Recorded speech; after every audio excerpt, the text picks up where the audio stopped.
Oh, this lightness, it will fill the air around.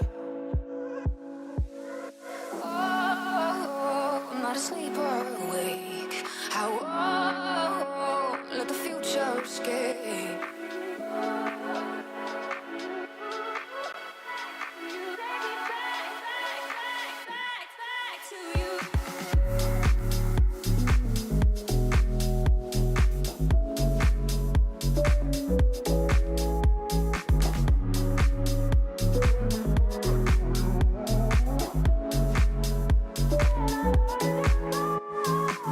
We're not the only one. We're not the only one.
I pack my suitcase, headed out the door, I keep my shoes laced. 2,000 miles away from home, a couple dollars in my pocket, never stopped the boy before.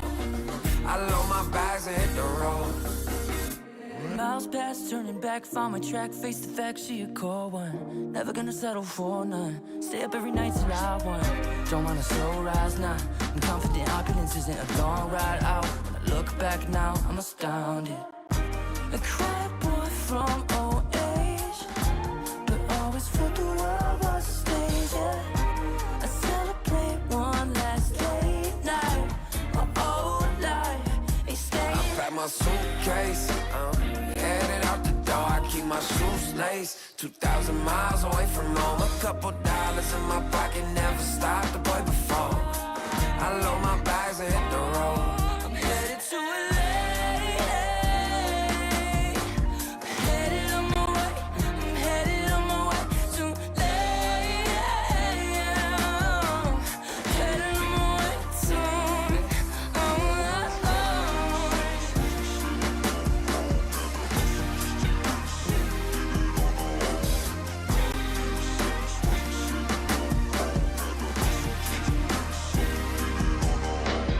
Couple thousand miles, throw it on the dash. Shit, 10,000 hours, can't let them pass. Yeah, well, I was putting time in, you was pulled up wildin'. You always had shit to say, now when I see you, it's silence. Thought I have a Grammy by 25. Commas after commas next to dollar sign, yeah. To remind myself why I'm living this life. Look at all the late nights, it'll all come in due time, yeah. Made for the fight, for the pain and the climb, tied to the life I chose. Stay through the night, another day, not a dime. Race against time. I couldn't just lay by and wonder what I could have made mine.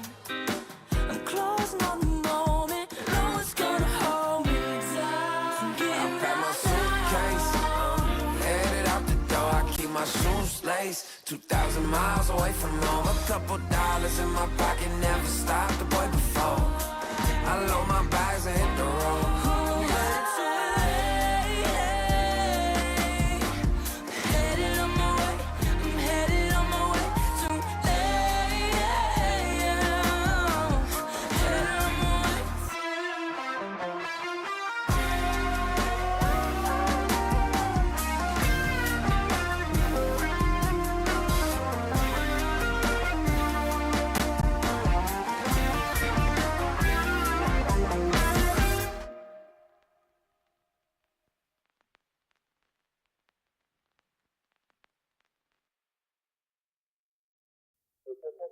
You feel like something new.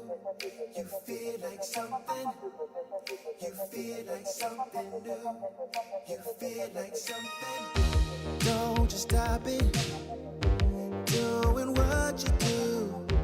When I lay back, holding on to you. Ooh, ooh. Feel like something new.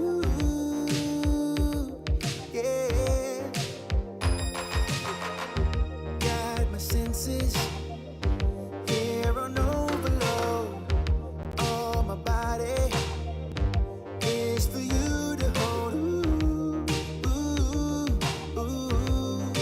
Feel like something new, yeah. And I never thought that you got me wanting. Never thought that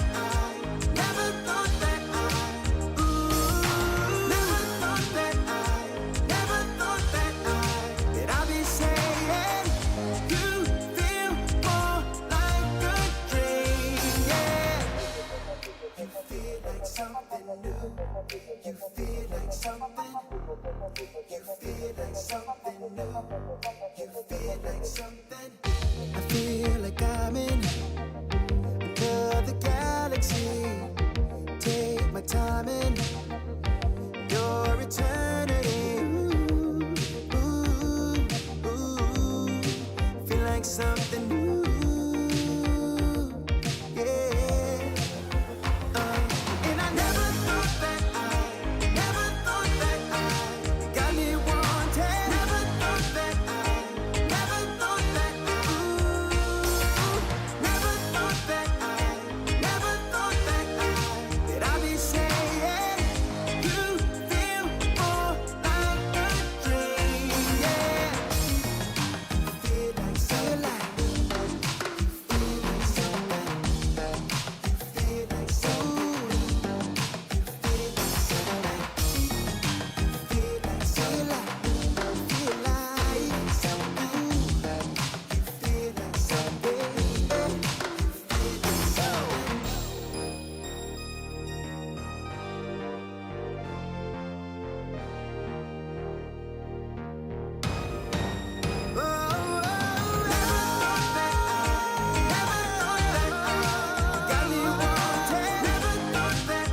bulletproof, don't ever lose. Put the evil in the devil, let him let it loose. I'm an earthquake, make your bones shake. There's no question I'm the king, I always dominate. A force to be reckoned with, better remember it. Look at what I can do, walking all over you. Incredible, it's criminal, I never lose. I'm bulletproof.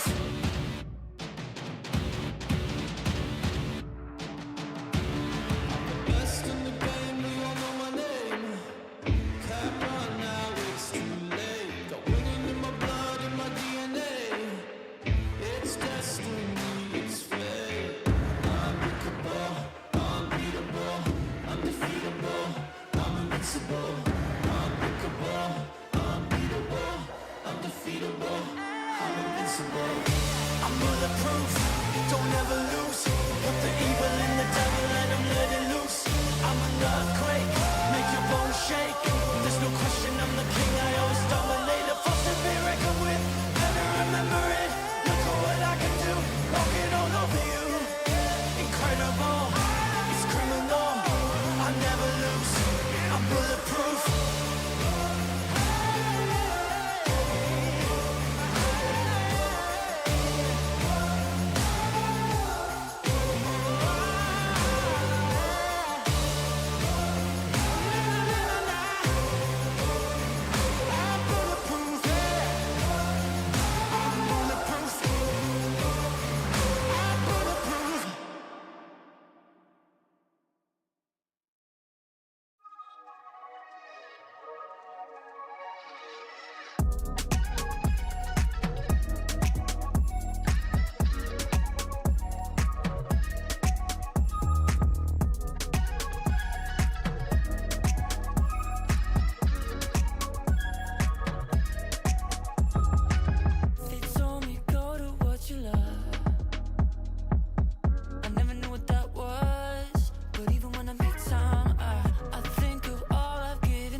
That's so overrated, yeah. If you make one, you will fall. Too much of a temptation, yeah. There's a comfort in the crawl. Now I've been on my feet too long. I know I'm strong, just looking for some solid ground. Start to run, I don't wanna be tired, moving toward my pride.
my brain.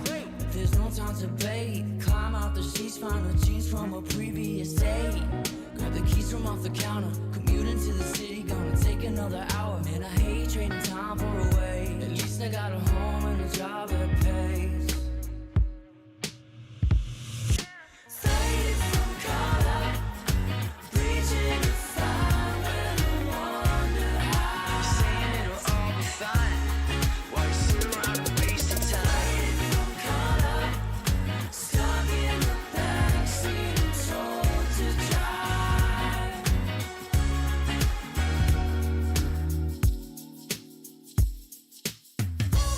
Certainly has done you good. You look like a child.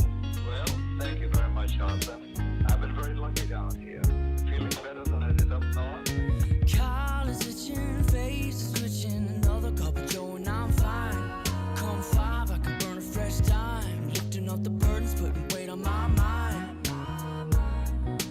Bet if I didn't chase that and embrace distractions, master my lack of faith and break through. Faded from color, reaching to find where the wonder hides. Saying it'll all be fine, while you sit around and waste your time. Faded from color, stuck in the backseat and told to drive. I'm holding out as I fight.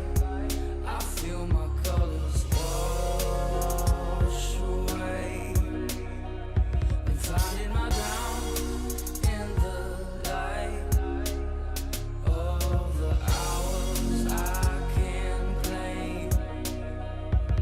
'Cause in time I restore my complexion and find that I left my distractions behind.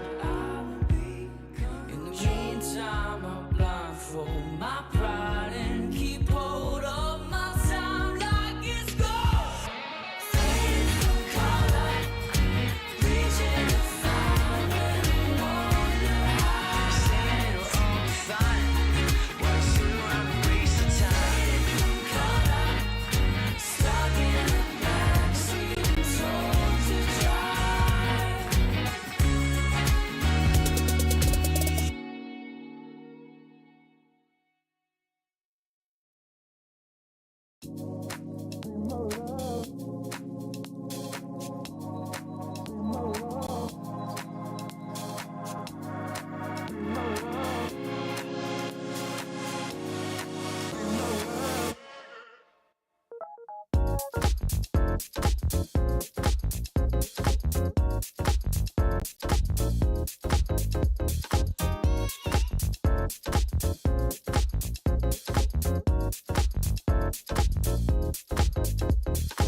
If you wanna be my love, boy, we gotta take it slow. If you wanna be my love, I'll show you what you wanna know.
Good evening, ladies and gentlemen. Welcome back to another night of ECL North American action. It's Pineapple Phillips and Laz on the microphone tonight. Oh, yeah. Laz, it's been quite a while since we've worked together. How are you doing this evening? Man, it's been it's been a really, really long time since you and I have been on the desk. It's good to finally be back together. Yeah, I think even it was like early 2024 you and I were here. So you know what? The fact that we're here in early 2025 and we're rejoined together with this matchup with an NRG versus, getting info, I think it's a pretty good banger we got ourselves here tonight.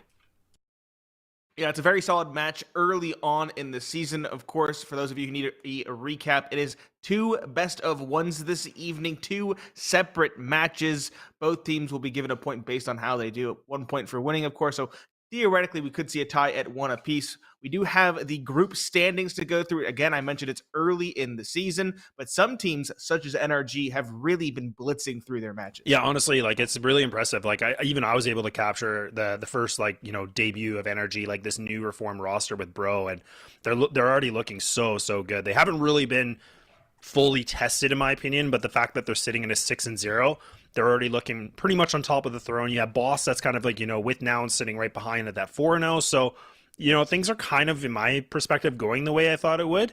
I'm just kind of more curious when, Legacy gets themselves some games. Maybe they're going to get themselves kind of up in these ranks pretty quickly. But, definitely think that NRG are one of the teams to beat, no doubt. Yeah, it's interesting coming to this season of ECL from the last. Some teams electing not to compete in this season. Of course, those being the heavy hitters of M80 and such. So it really kind of shakes things up. A lot of different teams you wouldn't have expected to coming through and entering this season, entering the foray. And it leads to NRG, Legacy, Nouns, Boss being atop the totem pole when it comes to overall standings and overall rankings. So we'll have to see how things shake out exactly. It's also a much more brutal format going forward. Top 12 teams going into playoffs. And then I believe the bottom 8 could be moved down to advance. I'm not exactly sure on that. We do have our player to watch as well. It makes sense, Laz. We went for Bro, the new edition of NRG. Very solid European injection of talent. He is put up stellar stats thus far with the team, and I'm excited to see what he can do tonight. Yeah, honestly, the thing with Bro is there was a lot of talk about him. Everybody essentially has been, repeating this, but it is important to talk about because he is the guy that really didn't get his chance to really have a good home in Astralis. He does have that European experience. He's played with some other good teams as well. But now that he can kind of be on a comfortable, environment and a team now with NRG that's really just been adjusting themselves and getting new coaches and new analysts, or not a new coach, a new analyst as well. I think that makes a huge difference. And already now, his stats, as you can see on the screen, they're already off the charts, right? It makes a lot of sense. This is where we were saying Bro really is probably going to be farming. When I was kind of looking at just his time in NRG, he's had some peak performances of 1.84 ratings and 1.77 ratings. The guy has just been popping off. And honestly, I'm really happy to see that because we have seen in the past with some of these European, talents that kind of get into an NA team, and they always kind of a bit of a rocky start when they kind of get themselves on that NA soil. Yeah, it can be a bit of an adjustment period. We do have the bans as well for our first best of one on the evening. NRG, the higher seed, electing to start as Team B. That means that Getting Info have to ban first. Inferno down from them. Ancient and Mirage, the rebuttal from NRG. Anubis and Dust 2 removed by Getting Info. And NRG left with the choice between Train, the newest map to the pool, and Nuke. Elect to start things off on the map with the nuclear reactor. Makes sense from them. Actually, no, it doesn't. Thought the stats were different. Looking at the wrong line I have in my notes. They have not played it in the last 3 months. An interesting call from them. Getting Info. Their stats are kind of out the window, I believe. I think they're still playing with a couple stand-ins to remain eligible at the start of the season in ECL. So it's a lot kind of up in the air on that side. But at least when they were formerly together as a 5, they had a 2-0 record and a decent performance across the board on this match. Yeah, exactly. And that's the thing. We haven't really seen an official match with NRG on this map. I mean, I'm not really that worried about it, all things considered, because again, they have just made this addition where they added George a little while ago. He's been on the team for quite some time now. Bro is really that recent addition taking over Breeze's spot, right? So this is going to be where I'm curious, his input on the team, what he's able to say to someone like Nitro, and even Daps as well, right? I mean, this is where you talk a lot about the strategies being built and kind of inputting some of that Astralis play maybe in there, some of that European style for NRG. So that's where we were kind of saying that NRG is going to be a team to beat in this. And to be honest, even with them not having the official, it doesn't really make me too worried, because even when you talk about this team of Getting Info, they've only really played a little bit earlier or in the later portion of 2024, which was again a different roster. So I wouldn't even really argue that it's like a big advantage for them. But the other thing is, you know, like you and I talked about in the green room, is the fact that like this old team of Getting Info was kind of that Timberman core, and some of the other players, they've actually bested NRG at times. And so we're going to have to see this new head-to-head with the different rosters and what's going to come out of the stake for the 2v01s. Yeah, we're going to have to wait and see. Now, looking at the rosters, we're talking about it, Getting Info aren't playing at their full 5, at least what their intended 5 are. I believe in CCT, they're playing with both Vanity and Darty. Yeah. Here, instead, they're playing with Marky and Dare. No, Marky's on the team. Dare and Shane. Dare and Shane are the two that are standing in instead. I believe that's to retain eligibility. Like I said, Shane, Dare, and Dia being that core that were on Timberman in the prior season. So we'll see if that kind of shake up in the roster changes things up. Of course, it's kind of a big issue. Vanity as an IGL isn't in the server for the team. We'll have to see how they fare.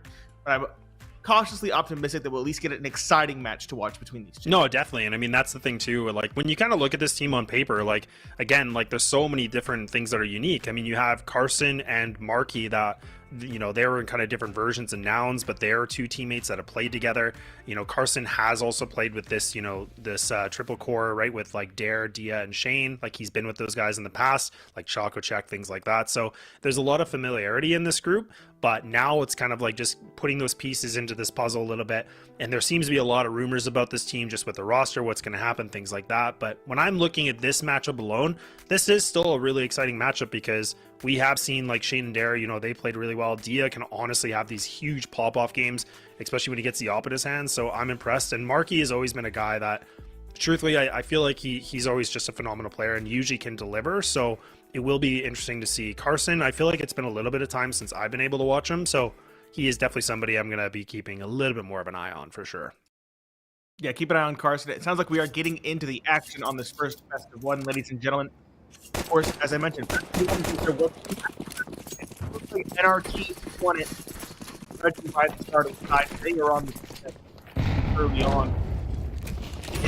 Leave a piece of pistols for Nitro. Dooley's on top of front, looking towards the hut door, finds 2x the third, and the Dooley spam away for quite a few. It is 3 for him, 1 for Hex, 1 for George, in a very quick pistol round victory for the defensive team. Yeah, I don't know what the hell just happened there. Like, that was wild. I mean, the fact that we just saw pretty much a meat grind around, Getting Info, honestly, pretty of a ballsy play, right? I mean, the fact that they're trying to just go through Squeaky like that, just popping it open, just trying to go in dry, I don't know, not the strategy I thought we were going to see from them, but maybe they thought just something simple would have been effective, but clearly not. NRG going to pick up an easy round for themselves.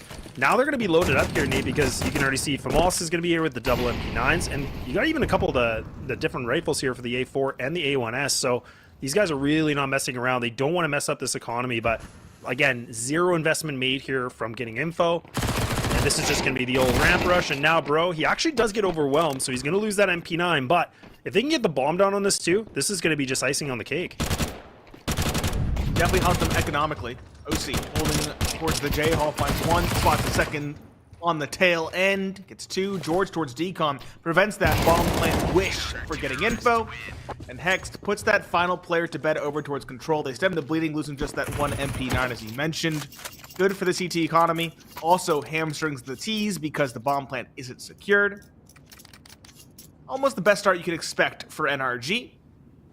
But rifles now coming through for Getting Info means that this round is going to be a little bit more difficult than the last. Yeah, exactly. And I mean, I'll be curious to see what Getting Info want to do, if they want to get that presence, getting outside control, and just like immediately having a player going into secret, which is so strong, right? I mean, that's one of the things.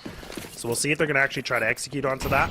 But again, there's no op here for the CT side as of yet, of course, but this is where the rifles are still committed on double in the mini, or to connector, I should say.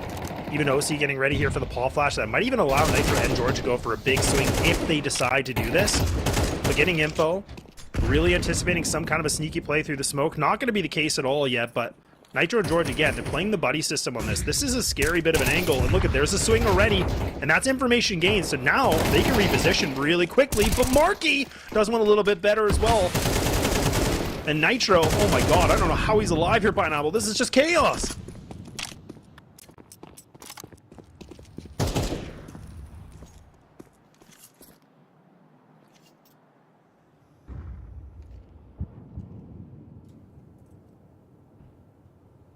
Yeah, and I mean, with this situation down to the 4v4, now things are just waiting out a little bit more. But the utility's actually gotten a little bit depleted on this for the T side. So this is really scary because you still have the double molly here for the CT side. So now they can really slow things down, especially with this time remaining. Yeah, still a good amount remaining for this team. Dia trying to be that man to open things up, looking towards inside of ladder. Falls. Carson now instead going for the shorter route in through mini. Bros here up top, hiding. Bros finding So one. strong. Perfect time to peek finds that. Dare a trade.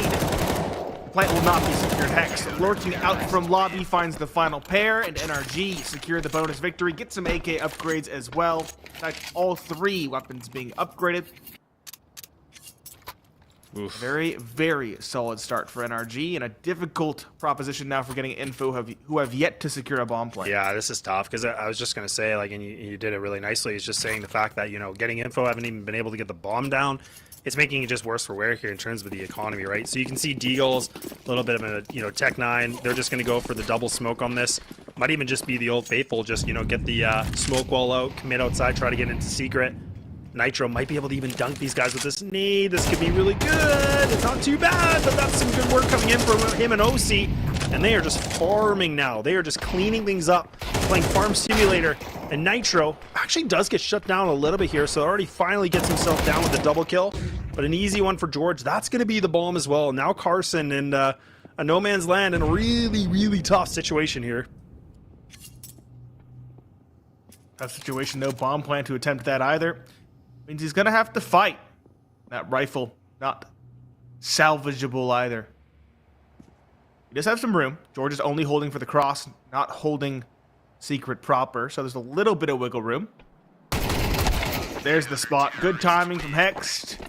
And a good swing off the contact. Secures a 4th. Clean rounds again, only 1 falling. Allows that CT economy to build rather quickly. Getting info. Another crack at bat. This time with a little bit more utility on the belts. Sure, that is something that they can use, but thus far their strats have been pretty cut and dry. Not using a lot of utility, not overly relying on it. We'll have to see how much of a difference it can really make in their play in round number 5. I was just thinking about those the CT economy, like you said, and I was just thinking about the update that just got pushed a little bit here too. That's going to just make things even more interesting as the weeks progress as well, but not yet, but it will make a bigger conversation to see.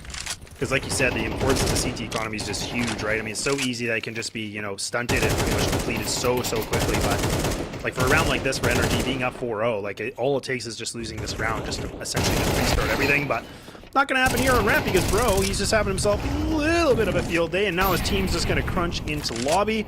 Again, the bomb being dropped. It just seems like getting info.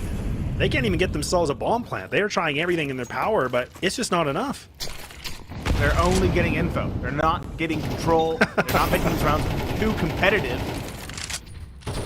Most competitive it's been is the idea of a bomb plant. Even then, they've been shut down immediately. Shane, Dia, Dare.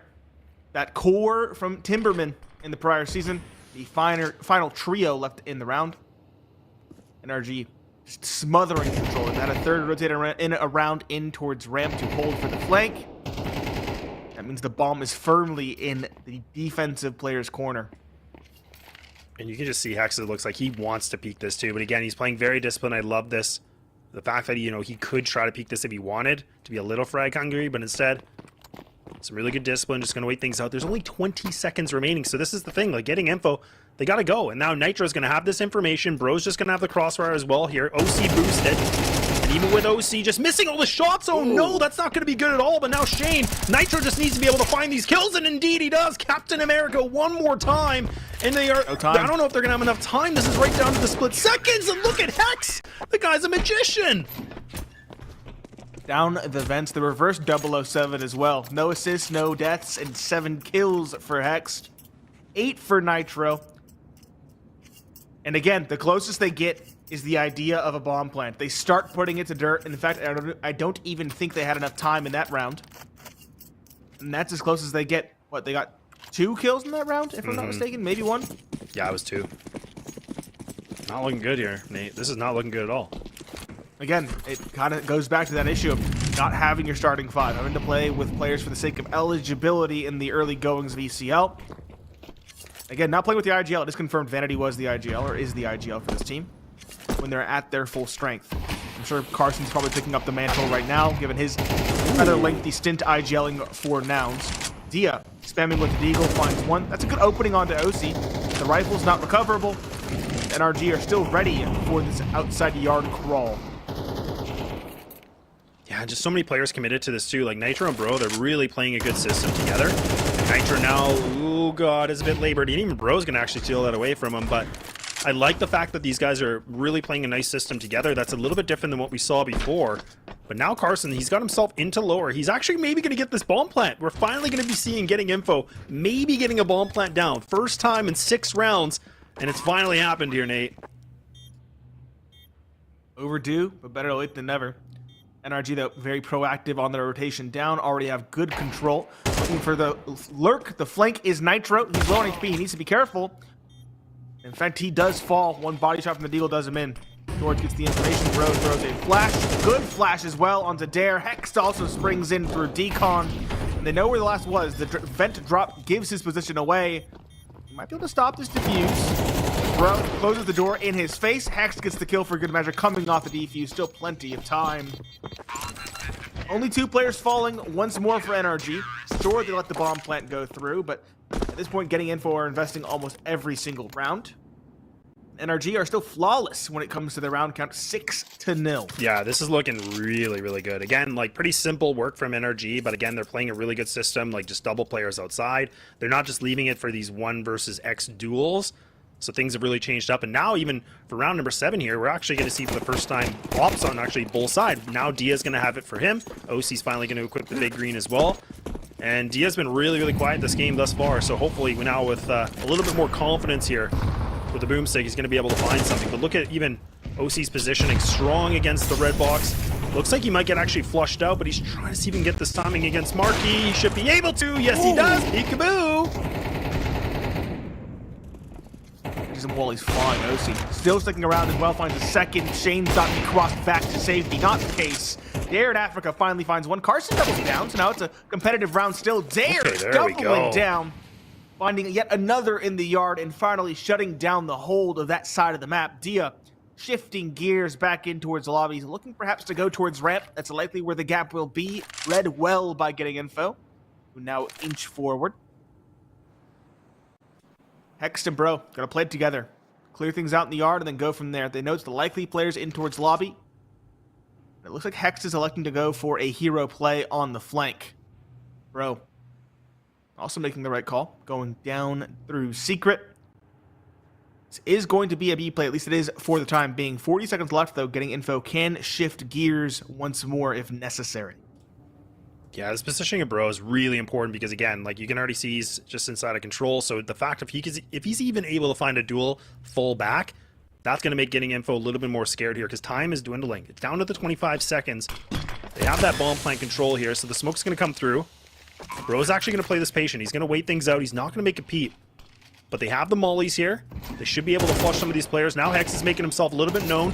Now Carson's been spotted. This is problematic. An easy kill for Bro. Puts him right into the crosshairs. Hex now. Does he expect somebody to be above him? They're doing a good job just of flushing everything out as much as possible. Dia just on the back of the ramp. Dare trying everything in his power, and he's doing a good job thus far. Dia finally puts the nail to the coffin and getting info. That goose egg is finally going to get removed. Finally. But 1 single round on the board. The second one is arguably just as important. Stabilizing their economy would be big. Getting info. Get around off the heroics of Dare in that round. 3 kills for him. He finds 1 onto the Opper in OC, a second onto his teammate playing towards credit card, maybe even outside. I can't recall exact positioning. And then a third there onto the player in control. That was Bro. Very big from him, the stand-in, to get that trio of kills, that hat trick. But still not easy going for getting info. Still fighting an uphill battle against NRG's full buy. They have M4s, 2 A4s as well, might I add, on Hexed and George. That weapon's going to get a price decrease as well in a week or two, down to 2,900. Huh. Even more like scary to worry about. Yeah, it's going to be a good change, I would say. Oh, look at George. He's got so much noise queue. He has all the information. But look at Nitro. Again, he's by himself on this. It's all about timing. Like, as long as he doesn't overkeep this and give his life away. Oh, God, OC, but he's got to hit the shot. This is not good. Now he's going to get overwhelmed. Oh, man, he's just so quick on it. But can't seem to find that double. Now Nitro putting away his position. Tries to throw the nade, expecting somebody to be the other side of it. He's going to get eradicated. So now getting info once again. Now they're starting to get themselves some momentum. And Shane finds himself another kill, leaving it just down to Bro and Hex again in a clutch scenario. But Hex falls too early, leaving it to the European talent, the Danish player, Bro, to do something big. And this is a big ask. A 1-on-4 with 3 players now wounded. This is still doable if he chooses, but I guess, you know, with the op, he's got to save it. And that's actually, honestly, the best call he'd go for. I should say they're thinking about hunting. If Bro kept running, they would have heard him in towards the lobby and potentially tried to drop that weapon. It looks like he actually threw it out of the map. He must have heard something to spook him. Because he ran all that way just to throw it out of the map. That does not make sense to me. Unless he heard a noise that made him think they were hunting him down. Yeah, I think there must have been something where he thinks somebody's a lot closer than they are. And he just wants to remove that op, you know, in the situation. So I kind of get it. Yeah, it does seem like he probably could have survived, but he's probably thinking somebody was like really on his tail. But nonetheless, honestly, keeping the kit, keeping the armor with the A4, or the silencer, sorry, is definitely not the bad play at all. At least he goes away with something. But do they go for the op is the question. They can drop one, George at 6250, but it would require a sacrifice of some utility. I don't know if I was just gonna say, like, I don't even know if I really would feel like OC's getting some kills and like he's sitting in a decent, like, you know, 7-4, but it's not like he's, you know, I don't know if it's really at the point where you need the op right now. His rifling's been fine too. Yeah, exactly. Yeah.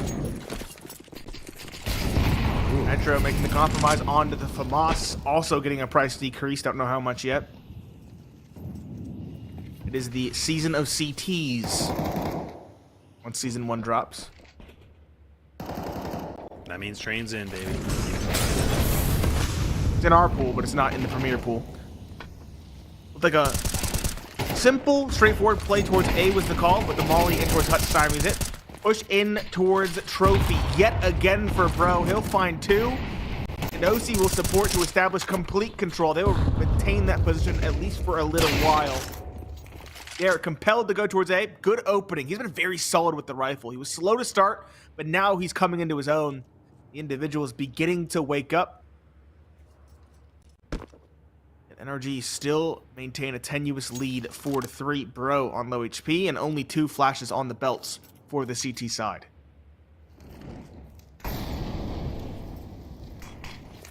Yeah, the smoke's going to block things off for George, making it really, really problematic. And again, no really amount of utility to flush him out yet. And Nitro does try to get the job done with the FAMAS, but he's not able to find it. Now a tough question here. Bro with 16 HP, OC with 91. They got OC up in heaven here. He might be able to spot this head, and he does, but he's not able to get the kill. If he can be able to find this duel quickly, this could really start things nicely for NRG. But time is dwindling a little bit. Bro might be able to get himself snuck through this. Oh no, I thought he had it dead to rights. I thought he was going to just get the timing. But unfortunately now OC realizing, look, I got to get the hell out of here. There's no way I'm going to be able to find this. He didn't even have a kit either. So now getting info, finally getting themselves back into a little bit more of emotion, starting to win these duels, starting to wake up a little bit. And really, like you said here, Nate, it's really about Shane and Dara, the ones that have been just kind of really putting everybody in the backpack. Yes, it is. Again, those 2 stand-ins. Gonna say that once more. Maybe gives them a little bit more free agency to try to go for some wacky and silly plays. Maybe takes the burden off their shoulders a bit and allows them to play a little bit more freely in how they would like to play.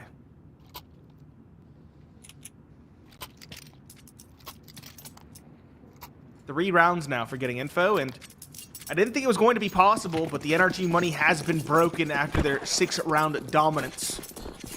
They're now on pistols surrounding that 1 saved rifle. Only 3 smokes for utility.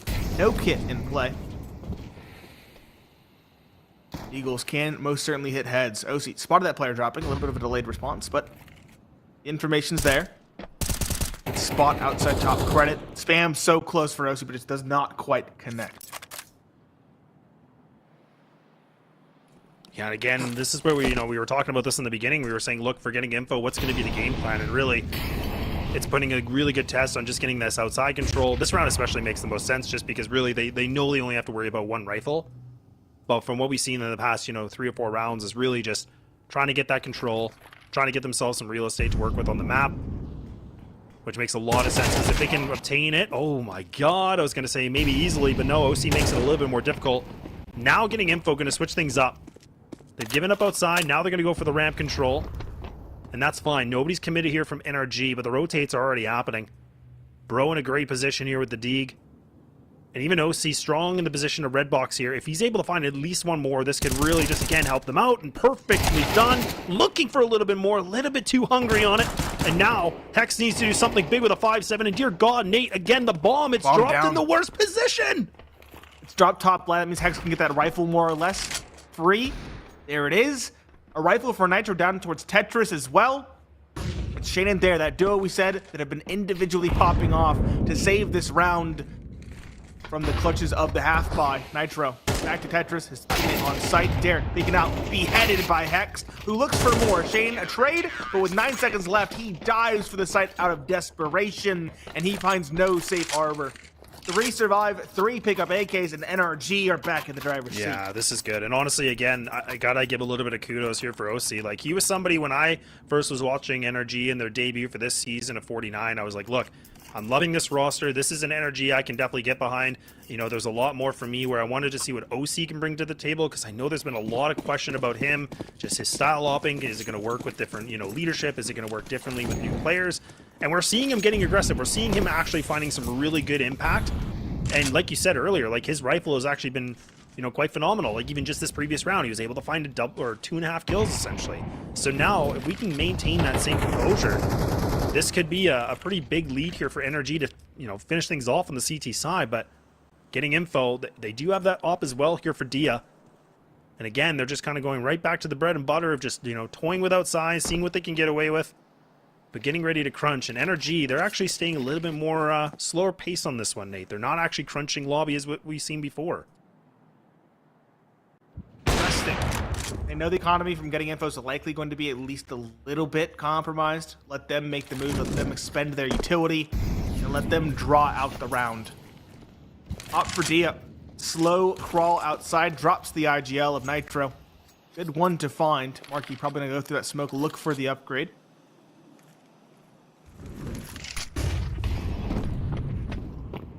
There he goes, straight in towards garage. They'll get control. Bro. Below ladder, he's played this position a couple times. Hit the steps, head spotted, no kill though. Dare's spray connects. That's an upgrade to the Mac 10, and now NRG are in an awkward spot. Locked in on the site. Getting info. Sending 2 outside yard and 2 down secret. Probably a B split wrapping around the ramp. Yes, it is. They find OC as well. Hex to George. Probably gonna go for a save. Don't have a lot of money. But if they both can save, George can drop a rifle.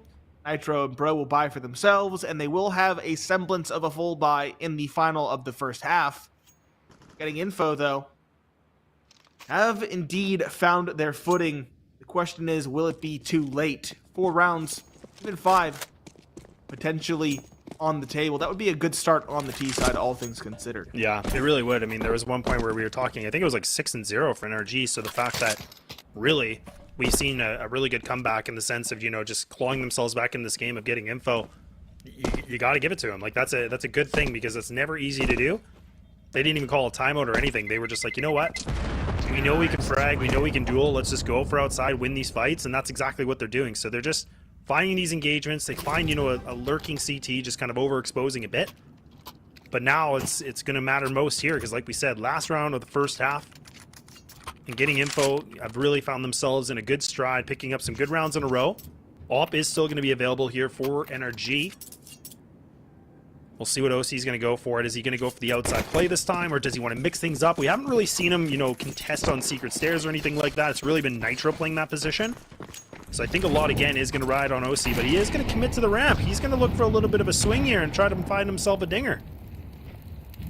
Don't hit the call. Eventually committing here. The issue is the fight's also coming in through Hut. Markey fighting both. OC finally getting one on his position. But still a man disadvantage for NRG. OC continuing to prod. Nitro going down the vents. There's the op prod. Misses the shot. That's going to be an A-site commitment now as they have crossed that dangerous angle. Markey gets control towards old vents. Bro, up in heaven, is going to try to do a lot from this position. Yeah, this is tough because, again, with the op being in this kind of position, not going to be the easiest, and especially with these nades. Oh my god, OC, how are you alive? 2 HP to spare, and now he's a dead man. Carson just finishing the job. Nitro and Bro, the duo that we've been talking about today, they got to do something big. Nitro just can't seem to get it done. 7-5 is going to be the score. We're going to take that break as we get ready for the second half.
A dominant 6-0 lead for NRG sputters down to a 7-5 at the tail end of that first half. NRG narrowly maintaining the edge. It's Pineapple Phillips and Laz on the microphone and getting info now on the defensive side of Nuke. Double dually super soldiers, Dare and Markey. No kit in play, might I add, and one single flash on Carson. Again, the man probably taking that IGL mantle for the time being. Dia starts things off right. OC taken down. Big head to find early on. Two towards that door, and I think one walking ramp is the call. Bro takes so much damage. He has that P250. He gets one. Shane, a quick trade. Maintains the 4 versus 3. Next. We'll tie things up eventually. Markey cannot do what Nitro does top putt. He's taken down by Hex. Carson up in heaven, doubles his kill count with 2, leaving Hex alone in the 1v2. He can't hit the headshot early, and that means Carson will steal away the round with 3. An awkward one, all things considered, but a victory nonetheless for Getting Info, who now stand at a solid spot to tie things up. Yeah, that's just crazy, man. Like, again, you gotta give it up for, you know, Dia starting things off really nicely. The fact then, and then just the fact that we see Carson just tapping away here. And that's where we were talking about, like, just this roster on the paper is like 2 former announced players. You have the Timberman core that's here. That's what we were saying, like, regardless of whatever's happening with this team, you still can't ignore what this team can pack a punch, right? And I mean, we're talking about a 1-round differential here. Like, this is coming right down to a tie game scenario. So the fact that we're even here is pretty wild, considering that NRG have been just on an absolute burner lately too, with just 56 matches in a row. That's definitely going to do, though. Bro being able to find himself an opener like that with a dig across onto ramp is huge. And now Marky, he's trying to find a way to equalize this situation, but it's not looking the best here. And NRG still got the 5-on-4, but now it's going to go back to an even Stevens. Even Stevens, 4 versus 4, still hefty advantage though for Getting Info. Straight into ramp they come. Hex finds a second on the P250 this time around. Oh, the pistols getting some action. And Dia lurking and tries to regain some space, instead is rebuked by that deagle. Instead looks elsewhere. Marky needs to be careful, toying with the idea of peeking that angle. He'll find one on the flank. Shane drops Bro as well, but OC's Glock finishes off Marky. Back to even footing yet again. NRG doing well to make these rounds expensive and maybe even outright steal them, as Hext on the M4 finds one, leaving Shane at ramp in a 1v2. The rotation from OC is already up and around. He'll get the bomb to dirt. Hext is here to play close defense in case Shane goes for this flank. Yeah, this be huge for Hex, but oh man, he overexposes himself just a bit here. So now Shane with a 1-on-1, the biggest advantage in the world, and now OC does try to go for the high ground. 2 HP, 2 single points of health, and Shane, he has a perfect read on it. You can just see he's just looking every single angle, gets it done, gets away even with just the forgiving of the MP9. NRG, though, at least they can get the bomb down in that round. I mean, honestly, again, you have to remember that they just committed on deagles for the most part. So considering what they had and bringing it down to a 1v1, I'm not against this. And now they're gonna have full money invested for the gun round. I mean, they could get the op that they want. There was 5,900 for Hex, but instead they're going to commit to the full rifles, which honestly makes a lot of sense. Yeah, I don't dislike it. OC's very capable with that weapon. Gives them full utility as well to really go for whatever play they desire. And you have to wonder, it's a double-edged sword that round. Sure, they weren't expected to win it, but when you get that close, when you have that man advantage, it is most certainly frustrating. It can tilt you more or less, although I don't think NRG will have any issues with tilting, given the veterans this team is built up with, of course, the time they've put in together. Still, nonetheless, 7-7. The Info had that op on Dia. 2 MP9s for Shane and Marky. Their economy on the cusp. Both teams are. If either were to lose it, they would likely be on a save in the following, unless NRG got a bomb plant with their loss bonus. NRG are playing it slow, biding their time, holding on to most of their utility, trying to bleed, getting info drive without giving much of that info. God, and that nade too, like, again, just doing 49 damage just straight onto Bro's chin, right? Like, not fun at all. So getting info, already doing a good job for utility damage. And NRG, again, taking this slow, like you said, down to the last minute remaining. They're going to have to make a decision here soon, figure out something. They haven't really invested too much on the real estate, right? I mean, again, Bro's kind of just toying the idea of maybe getting some kind of a ramp pick, trying to see if he's going to be able to find this duel. But you still have to worry about Dia. He's close here on the cross. So there's going to be 2 players committed on ramp. Now the nades and the mollies are going to get thrown. Shane's getting a little bit lit up here, so something's happening against him. So now NRG look like they want to invest onto this ramp control. Dia, an easy shot for him. And now look at Carson. Him and Dia together. A huge combination, a knockout punch, and now it's still in favor for getting info. Still is. You say that, OC and George both find clean headshots. The bomb not being held either means it can be recovered. 12 seconds left, though. They have to go quick. A is the call. 8 seconds left. They will make it up the ladder. And getting info, they were well poised to stop the takedown ramp, but now they're caught in a rotation instead. Bomb doesn't hit dirt. Oh, no. I thought they had just enough time, but that's not the case. No. Oh, my God. I can't believe it. right down to the last second too, and they can't even get the plant. I mean, they get the money at least, but again, my God. That's just so unfortunate for NRG. And again, this is now, okay, good. This is where I was just going to say, honestly, I would love for a timeout. Things are getting really tight on this game. Getting Info has now put themselves in a lead position. NRG just need to clean things up, right? I mean, this is a good moment right now. Dapsy even can just kind of be in the ear for these guys, noticing, you know, some of the deficiencies that we're seeing. And again, these rounds are getting kind of close, Nate. Like, this isn't like Getting Info is just blowing them out of the water on their CT side. Like, this is still a big grind right now. But the fact is, they've lost a lot of momentum. The wind is kind of out of the sails here for NRG. Yes, the wind is now going against them. I wholeheartedly agree. Yeah, and that's not fun when you sail. That sucks. No, that's not a good time. Not fun at all. We will see an investment. It kind of is forced. Sure, they got the bomb plant doesn't give them any extra cash, I don't think, not after time. It gives the planter some. But given the fact those two surviving players have no money in the bank, they have to go for it. 1 AK and 2 Tech 9s are invested. Getting Info still not great either. They have 3 M4s, 2 MP9s, and not a lot of money in the bank. These rounds have been close, as you mentioned, and that really punishes the CT economy. Damage to the smoke early on for Dare finds an opening. It's down to 7. Marky, though, still finds 1. Nitro and George, 1 and 2, but Marky, in response, is still kicking on 9 HP. Looking for Nitro, doesn't quite spot the player in the smoke. Marky spotted him. Advantage for Getting Info. It's a very narrow one. Yeah, and even that pop open to the smoke, like, I'm pretty sure that Nitro was spotted as well, just Marky couldn't get it done, but Plant's finally going to come through. Nitro gets it down to the lowest site, but he's all by himself, and going for that fight like that, he's in no man's land, so now just leaving it to OC by himself, and now I think OC, he's just going to hunt for the gun. The defuse is already being done, and it's all about OC just staying alive as much as possible here. You can already hear where the one player inside a vent. OC gets a free kill, the back turn, but at least now for Getting Info, they got themselves a 2-round lead, and that money is still increasing a little bit. Marky's sitting at his 6,800, will invest for the AWP. That's going to be thrown to Dia.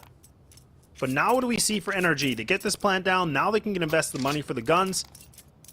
I mean, honestly, I would love to just see them get some outside control and get that secret presence, because if they can get that player there, that really can create a lot of openings. Yeah, it can. Show some presence in the outside yard. That's what Getting Info focused on their T side of endeavors. These op is also here. They can punish this early, hopefully, perhaps. NRG, even though they haven't gotten rounds, they still have made them expensive, and again, that really hamstrings the CT economy. If they lose a round, they will be back to pistols. Even trades early on in the round. Still a minute 30 left. NRG, a straight contact play out the ramp. All 3 walking through the smoke. They heard the steps down the ramp, slipped the gap effortlessly. And as you mentioned, getting a player secret really draws the ire of the CT side. They're all looking in that direction too. This is huge.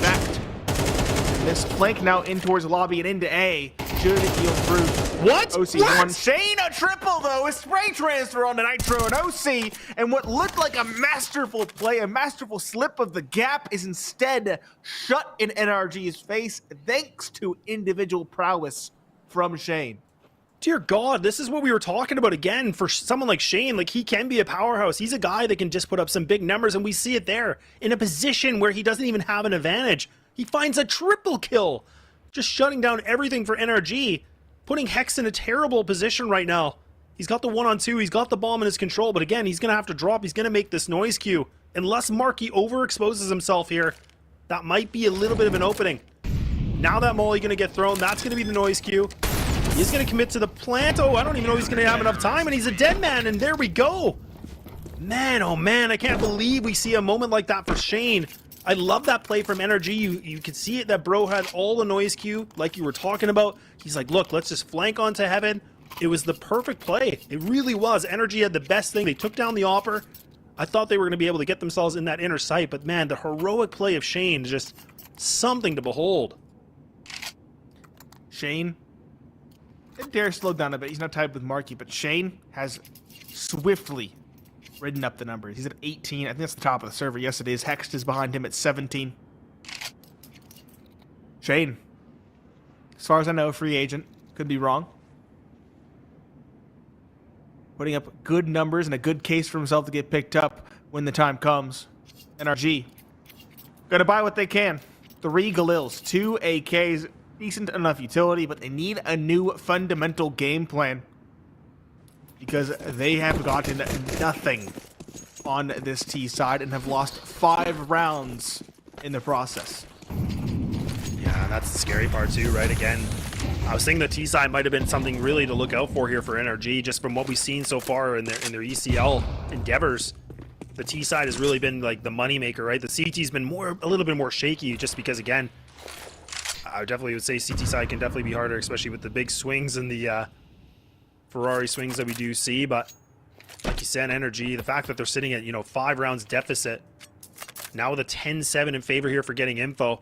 I think Dia might not even have spotted this just in time. OC, you got to get across, and he does. But now they're trying to be able to find these duels. But look at that, crisscross, and there they are. Carson does escape with his life. Look at that. Once again, Dia, a little bit of a peekaboo, but George and Nitro find themselves a little bit of a lifeline now.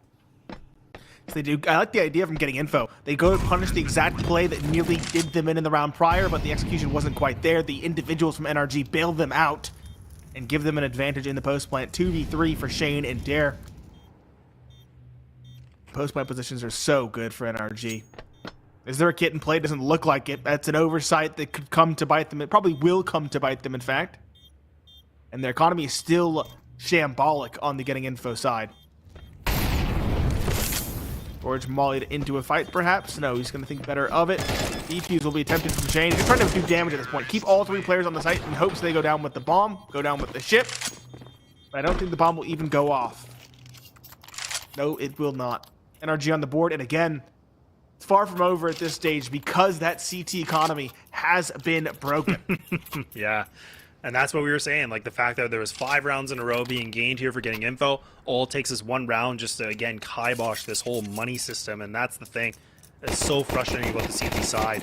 So this really does open up some potential, a little bit of an opportunity here for NRG to maybe get themselves clawed back into this game. But like you said, this is far from over. And we've even seen some of the rounds where Deagles were on the playing field and it's come down to like 1v1s, things like that. So even for getting info, despite their arsenal right now, they're still a huge threat. Yes, there. You cannot discount these weapons at this point, given how much they battered NRG. You can take nothing for granted if you're a T-side player. Slow one for NRG once more, knowing they have the advantage, the edge. And again, we talked about that CT fickle economy. Hopefully that will be addressed with these rifle price changes, but I have a sneaking suspicion more will be needed. Yeah, especially with like the FAMAS just being rumored about like the prices and how much lower it's going to be. It's going to be really, really interesting. I want to see a kit price change. That's what I want to see. Man, that has been a long overdue. My God. 300, so I can get a 5.7 in a kit for a pistol or something like that. Exactly. X flashing over, finally making a move. 45 seconds left. NRG done a lot of biting. And a swing from Shane and Markiel too early. The issue is Nitro and OC clap back with 3. Dare in the chaos does eventually find one back in his team's favor. We're at even footing, and Bro still top lobby, patiently waiting for a player to walk into his crosshair. This is one might. Oh, timing's everything. Bro wins the duel. At least Dare, known to be in the yard in a 1v2. He's gotten an AK. He's begun his rotation, but he's not going to be quick enough to stop this plant. No, but at least then he's still got the armor, right? So this is the thing. He's not going to have to worry about like his aim just kind of flying around if he gets hit. So this actually does put himself in a great position. Doesn't have the kit, but the plant's going to be behind the silo. So again, not a bad position, but Nitro here on silo. Bro just on the rafter, waiting to see them go for the swing. Dare doing everything in his power to just kind of throw a little bit of a diversion. Now repositioning himself. But he has to be able to find this duel. He needs that split second. He has made that noise, like you said. And Bro just takes his head away. And now NRG making themselves a little bit more back in this game. 2 rounds in a row. And now that money, again, still going to be in shambles here for getting info. So NRG, maybe, just maybe, they might be able to bring things back to that even game of that 10-10. But look at how close that round went. Yeah, they waited too long. They played too respectfully. Go for the outside smokes, get some control. Stop stepping on your own coattails. They have AKs. They're against USPs. Now the force buy for getting info. Scary, but it doesn't work out. Now the USPs should be hard-pressed to find more than 1 or 2. George taps away Dia. Good start. Quicker one again. Just what the doctor ordered.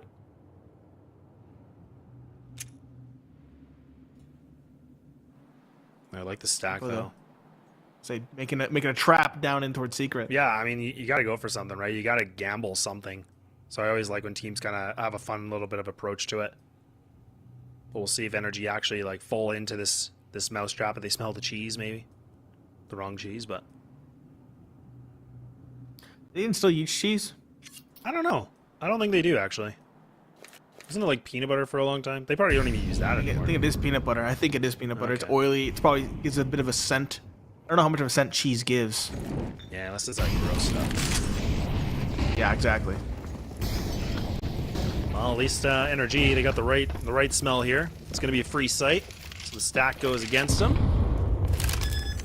And I mean, for them, honestly, like if they can just get themselves close, looking for exits, just pick up a gun or two, that'd be huge.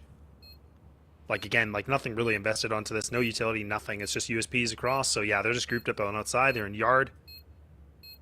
Not bad at all. I mean, really, for them, like if they can just find themselves grouped up like this, I think this is the best thing you can do. Deathball, bro. They could even deathball all of them if they choose to exit in this direction. And they are. This is scary now. NRG gets a lot of weapons. Bro going out first, lines up 2. Marky gets 1 though. Spot comes in for George, gets the info on top of the lobby. Goes the second outside in towards their spawn. It's a very scary, pesky crossfire, and it nearly does them in. George and OC at a combined 12. Nitro only at 16. But in the end, all 4 survive. Really good idea from getting info, though, to go for that exit strategy. Well, even just the fact that, like, you know, I love that Carson just kind of went on the roof like that, because look at how difficult that was for NRG to even go for that fight, right? Like, him just being a pest like that, like, it actually almost, like you said, works. So I really love that. Didn't really pan out well for them, but nonetheless, right back to an even game. But, man, NRG got second life here. See if they can ride high on that momentum now. Marky back onto Hut. Kind of back to the same composition we saw before. Helmets and no kit. Oh, God. Oh, man, they're just going to go in. They're just barreling in. This is huge. Look at that pace change that they just make here. Like, we haven't been able to see them go for something like this, and finally now they're winning these gunfights. This round's over. Change it when getting info. We're banking on them playing conservatively and scared. Getting info don't have a lot of utility to rebuke this kind of take either. And now to 2v4, they're probably calling it quits already. Carson. Known to be in heaven, or at least suspected. Dia. All the way towards secret. Yeah, they're cutting ties with the round, just waiting to make their sound cues. Bro drops Dia. Only 1 player left to try and save. Yeah, and Carson too. And look at the position he's in too. I think even, like, I don't know where Bro is. I think he was close on by, I thought, but no. Even Carson's, oh my God, he's able to escape, I think, but like Caramba. He's able to get with his life, but man, oh man. Again, like, you look at Bro, like, getting the triple kill, even George able to find himself a really good, you know, second entry into the site. I love that change pace, because like you said, getting info is definitely waiting for that conservative play, just, you know, taking things really slow, methodical. I love that energy. Just go, you know what? Let's kick it up a notch. Let's not play predictable. Let's just do something right out of the hat. And they took full advantage of it, because even, like you said, the utility usage for getting info was low. They pretty much had just like armor and just a little bit of utility, no kits, so really, really good play from NRG. Big brain. Yep.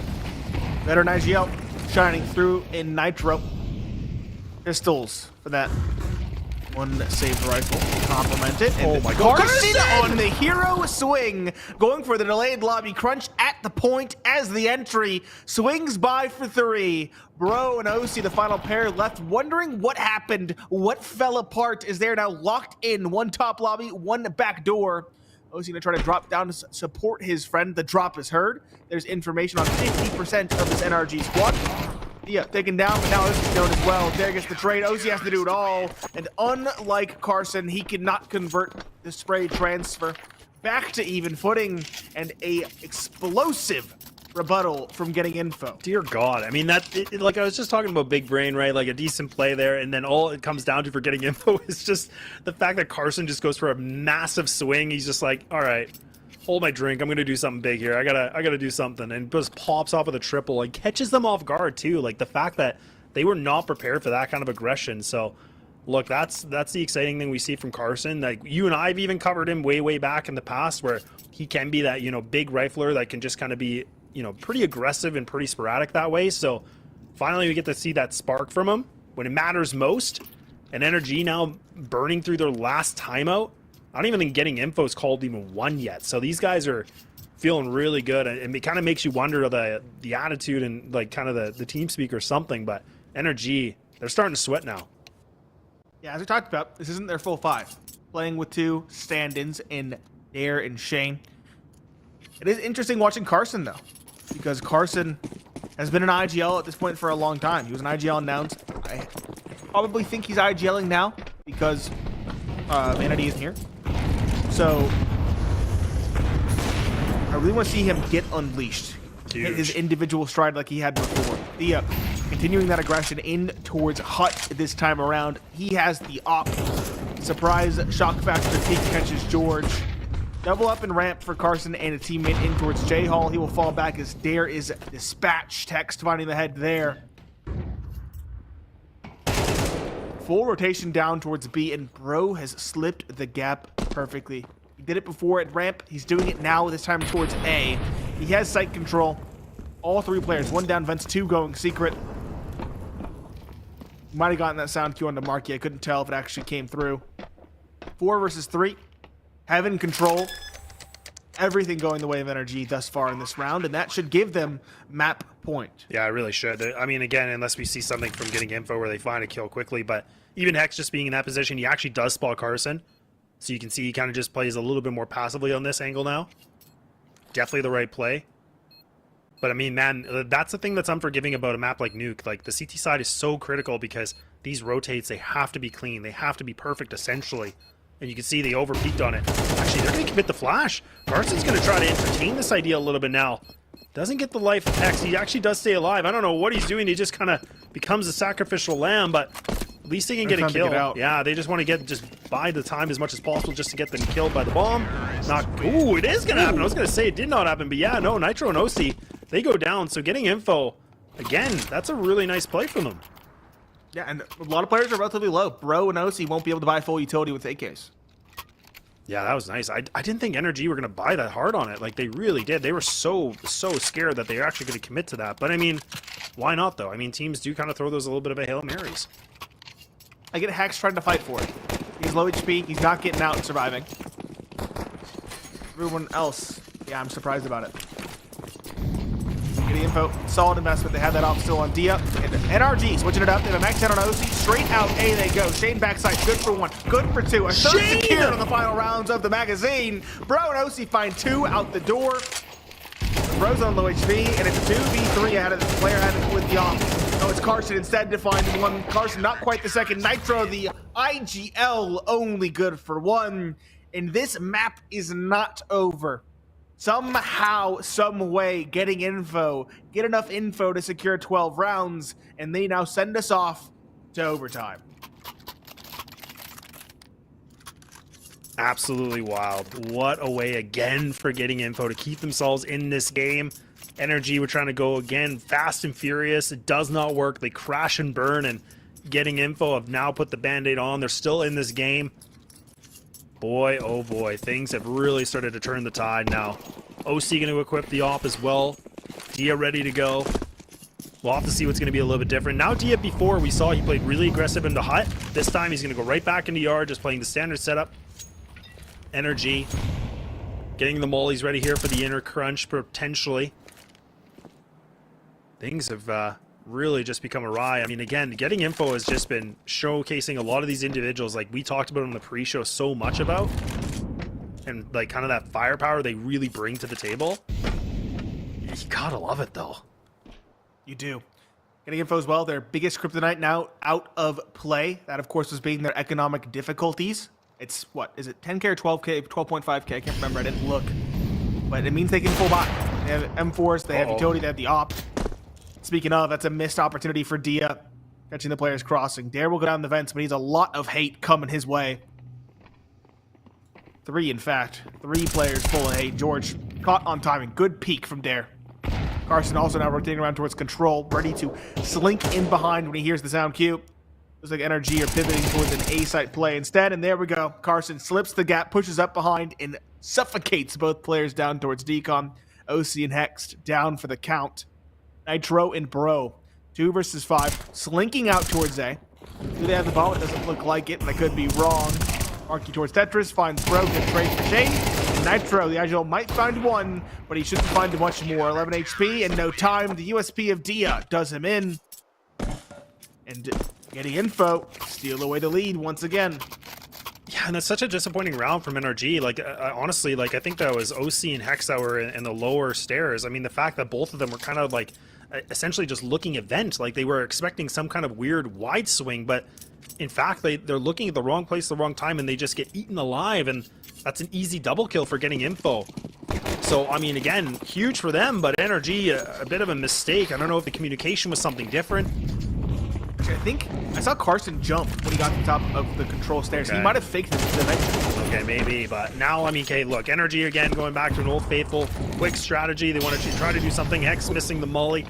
Doesn't really allow them to really push on towards under heaven if they want to. And the first duel is still going to go in favor for getting info. Bro is going to be taken out, and he is arguably the best player right now statistically on the team, but still got Hex and everybody else remaining. But they need to find something quick. Thing is, NRG loves slowing things down. 3 at ramp, holding, biding time, waiting for utility to disperse.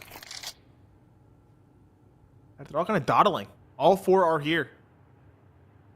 Rosie coming back from lobby to group up with the crew.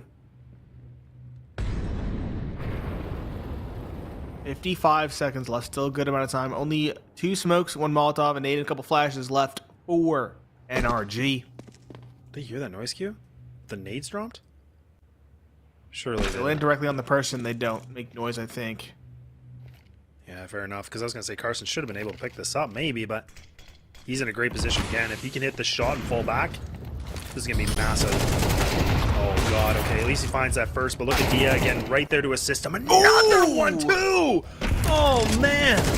We're talking about big snipers, and now even Shane, he's just going to try to do everything in his power, and he finds another double, making it a 14-12. And NRG now, they're starting to shake in the boots a little bit here, Nate. Shane's double was on a teammate. Yeah. You have to highlight that. You know, it's still a double, though. Like, let's be honest. Like, it's still a double. You know, it's still a double. You still get somebody in your way. You're just like, look, I'm going to get it done. I'm just going to clean things up. Prevent the bomb plant, yeah.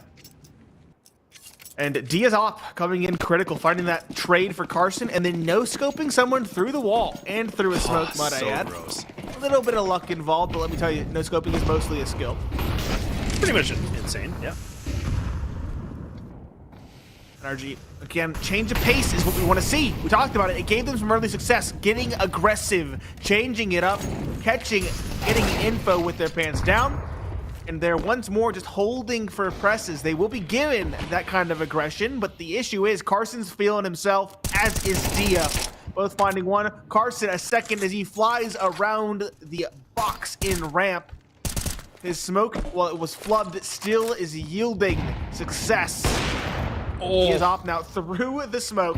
He can do no wrong. 2 for each of them. Final one, Nitro, the IGL, is the only one at this point keeping NRG from being cleanly swapped in this first round, or first bout of overtime. Yeah, and a lot of work cut out for him here, too. Now this is just him trying his best to get this, and at least he finds this double kill. But again, this is a 1-on-5 clutch scenario, the ace that he needs. 47 seconds, and he gets spotted, and Shane is just going to take him out. And now only 1 round needed. And getting info is going to be able to find this first best of 1 in their favor. Boy, oh boy. All down to the series point here. And again, this is where getting info, I mean, look, they've been on, they're on this T side now. But we have to see NRG. They're going to have to keep 3 alive to get themselves moved on further in OT. And I don't know if they got it in them. This might be the end of NRG's flawless record in ECL Season 49. As we talked about in the pre-show, they were 6-0.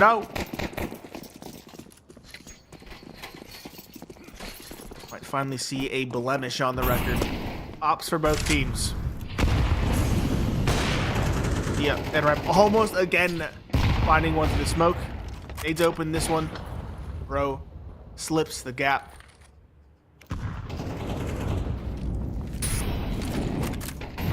Getting Info's turn to go slow on the T side. Yep. Shifting gears, looking towards Hut. Nitro back garage might find Dare. So plenty of time for getting Info to work with.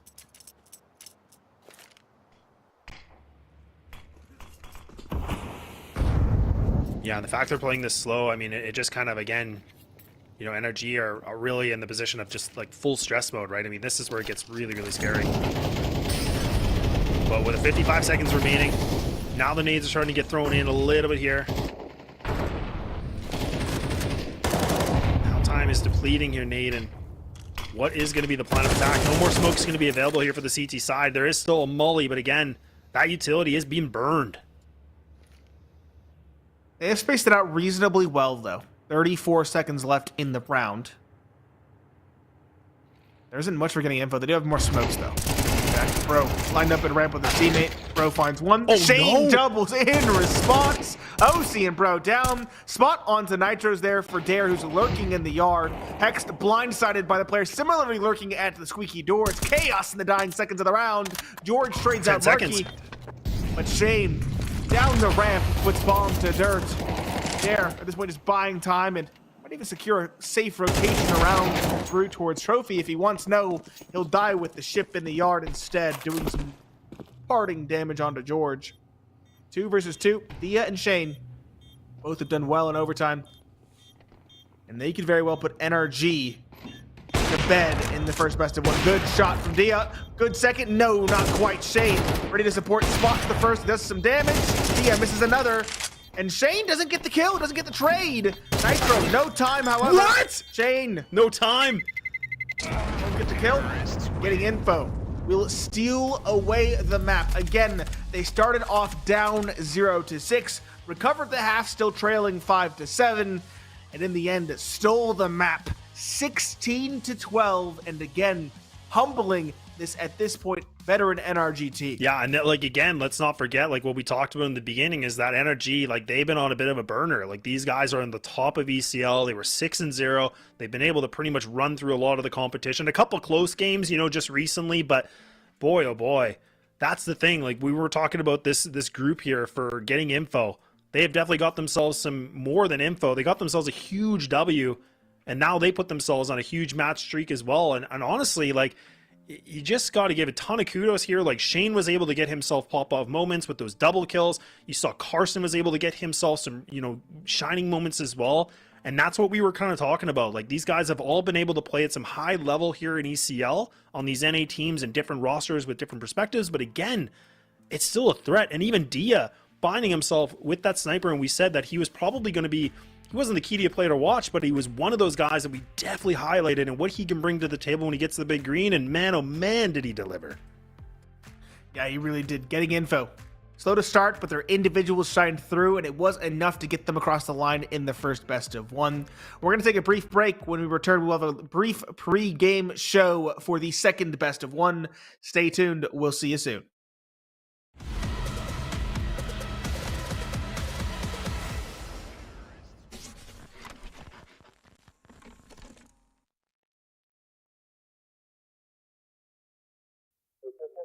You feel like something new.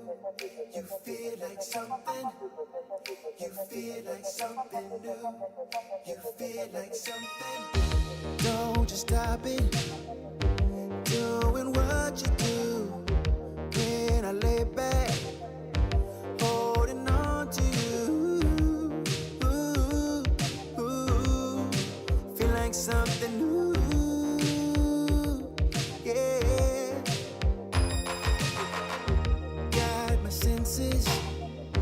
Here on overload, all my body is for you to hold. Ooh, ooh, ooh.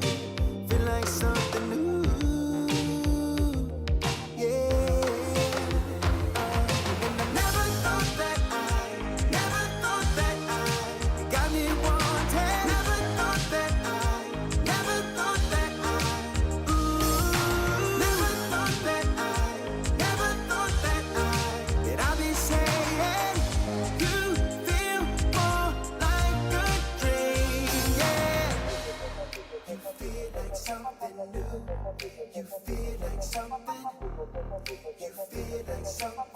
You feel like something.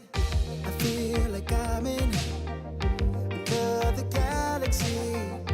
Take my time in your eternity. Ooh, ooh, ooh. Feel like something new. Yeah. And I never thought that you got me wanting. Never thought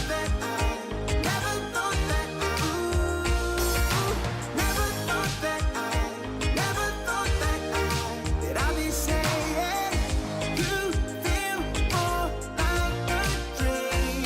Yeah. Feel like something. Feel like something. Feel like something. Feel like something. Feel like something. Feel like something. Feel like something.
I pack my suitcase, headed out the door. I keep my shoes laced. 2,000 miles away from home. A couple dollars in my pocket, never stopped the boy before.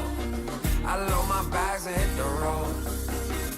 Miles past, turning back, found my track, face the fact she a cold one. Never gonna settle for none. Stay up every night till I won. Don't want a slow rise now. I'm confident opulence isn't a long ride out. When I look back now, I'm astounded. A quiet boy from old age, but always felt the world was a stage, yeah. I celebrate one last late night.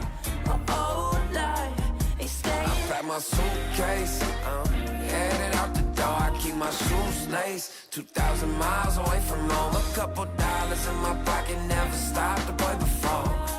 I load my bags and hit the road. I'm headed to LA,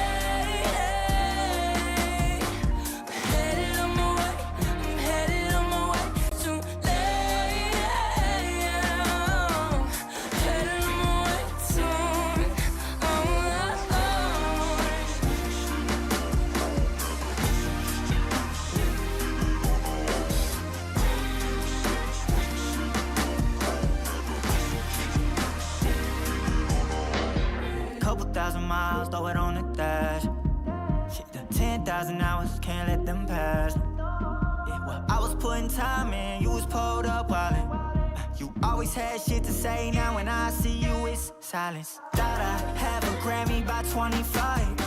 Commas after commas next to dollar sign, yeah. To remind myself why I'm living this life. Look at all the late nights, it'll all come in due time, yeah. Made for the fight, for the pain and the climb. Tied to the life I chose.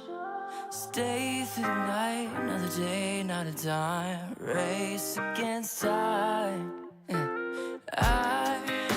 I couldn't just lay by and wonder what I could have made mine. I'm closing on the moment, no one's gonna hold me down. I pack my suitcase, headed out the door. I keep my shoes laced. 2,000 miles away from home. A couple dollars in my pocket, never stopped the boy before. I load my bags and hit the road.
All right, we're finally back here for the second best of one, and this is where we saw Getting Info winning the first one is 16-12 on Nuke, and now we're going to be switching things over to the Dusty Trails of Dust 2.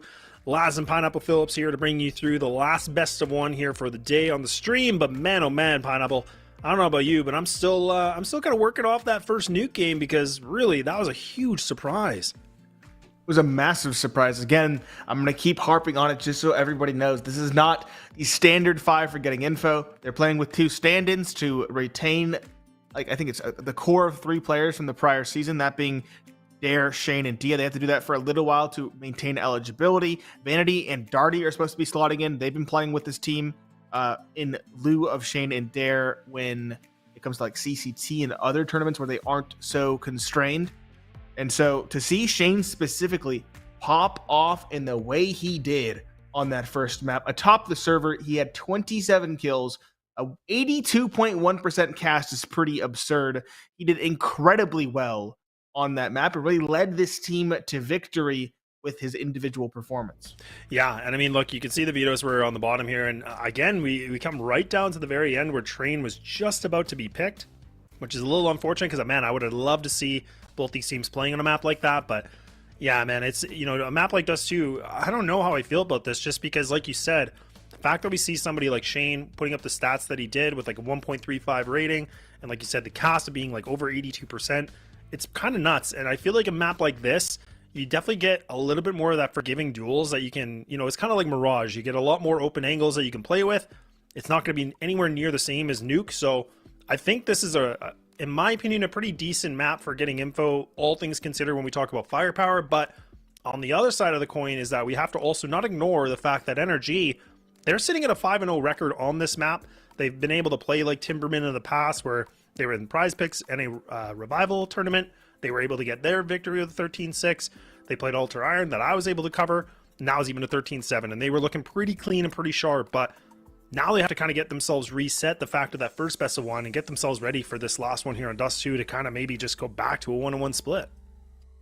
This is also a map where you can play relatively loose for the likes of getting info. You don't have to regiment with takes like you would on Train, where it's absolutely mandatory. So hopefully that gives them a little bit of an extra edge in their side. But as you mentioned, NRG looking very solid on this map, 5-0 record, over 70% win rate on both sides. No matter which way you put it, it's not going to be easy for getting info.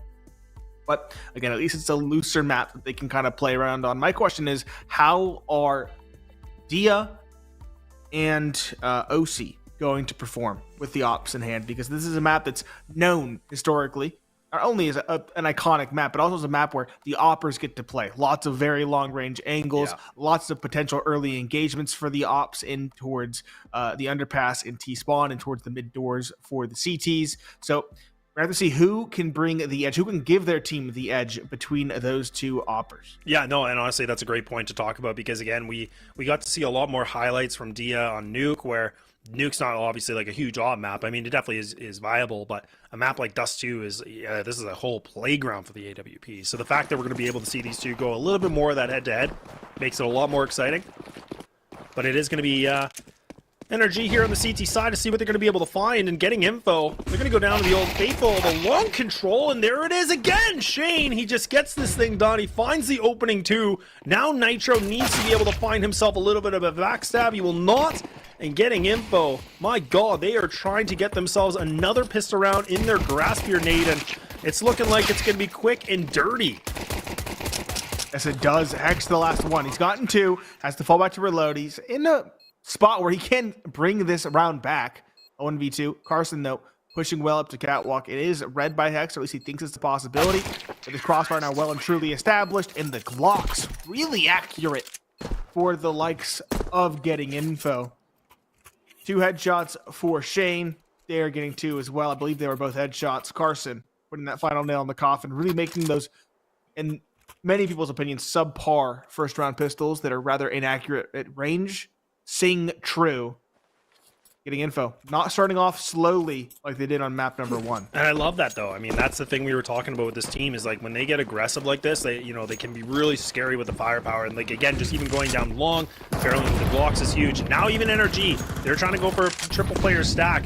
Already George is taking a significant amount of damage. Good flashes coming in, but look at that. Not even going to matter at all. Shane pops right out of pit, finds himself this double once again. This guy has just been shining so bright so far in these best of ones. It's unreal. Now OC with the scout. Doesn't have the armor, but again, he might just want to keep himself more of in the passive position, keep this gun in hand as much as possible, and put it into work here for round number 3. But getting info, just going quick and dirty like I talked about. And OC just getting himself little consolation prizes. And man, he is a dead man walking, and getting info. They're going to take it pretty convincingly. Yes, they are. Losing 2, excuse me, acceptable losses. Especially against the force buy. That means NRG are going to be on a half at most going into this one. Some pistols being bought at 5.7 at P250. And that's all she really wrote for the NRG camp. Very likely going to be a third for getting info unless something insane happens in this round. That doesn't seem likely. Yeah, maybe, but not likely this one. Okay, OC. Interesting. Maybe try to throw a little bit of a ride, just that they're, you know, stacking A. And then the fact that they're, you know, towards B. They're already pushed all the way through upper tunnel, but this is not going to be the best angle for them. Despite, you know, where the positioning is on Xbox. Now they're going to get this cat control. This is a little bit unfortunate for NRG. They're kind of a little bit slow on the trail on this one. They might be able to find this kill on Dia, but actually he spots the perfect shoulder. It is a 1-for-1 though. So picking up this AK might be nice. Put those 5.7s and maybe just look again for maybe another kill if they can do it. But even Bro being down to 22, it's just not the best position for them to be in. And look at how split apart they are. Yeah, they are. Disjointed. Shane, a little bit of a risk taking these fights alone. Could be death-balled, but he finds both at range with ease.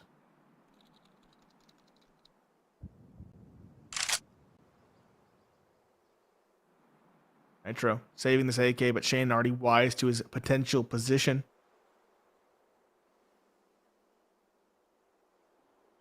Might not be allowed to save this. Yeah, all on timing. Steps are heard though. They're hunting. Should get the first. There it is. Get enough time. He actually goes back. He doubles back towards tunnels, and that's what does him in. If he went towards T-spawn, he would have been fine. But he made the wrong 50-50. So no weapons will be saved. Yeah, and that's tough because, like you said, I mean, I feel like logically that would make sense that you would just say, like, look, I'm going to swing towards the tunnel side just because you would expect there to be double players on T side, like you said. So it really was a coin toss, and the fact that he just unfortunately picked the wrong one. But nice for getting info just to making sure there's nothing saved at all. But, I mean, at the same time, NRG have a full gun round ready to go. This is important for NRG. This is all about getting themselves back in this game. But they got to be able to have to find something big. Getting info now, just again barreling into long. They got the 4 players committed with the bomb all the way in the back. Some good pop of the smoke here. Nitro's able to get himself this first. Now they're just starting to really clean house. Look at how fast. Double smoke kills. Getting info. They haven't been able to find anybody at all. Their sights have been blurred. And now they're just down to a 2-on-5. Barely any damage inflicted here. We're talking like, what, 26 damage essentially done here against Nitro. So, like, again, this has been a really good round for NRG to bounce back into this.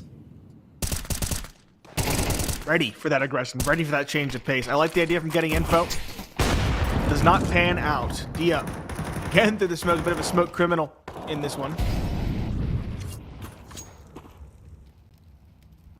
2 versus 4.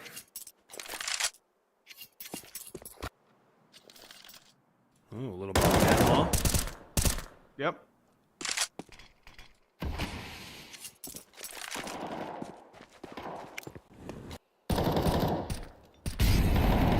Yeah, and OC's in a good spot here because you got the double player on the catwalk.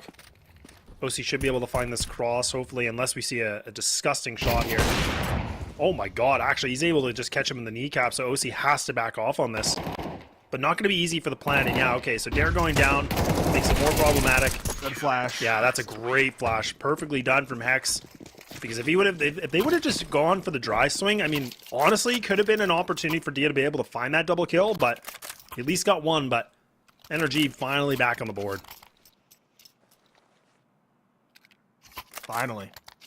It's their turn for the slow start, albeit not nearly as slow as that last map for getting info.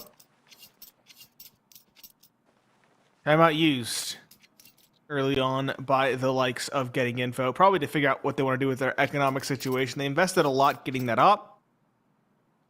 So their money's kind of all over the place. They're probably going to go for a full buy, but exactly the composition, we'll have to wait and see. Carson getting dropped a Tech 9.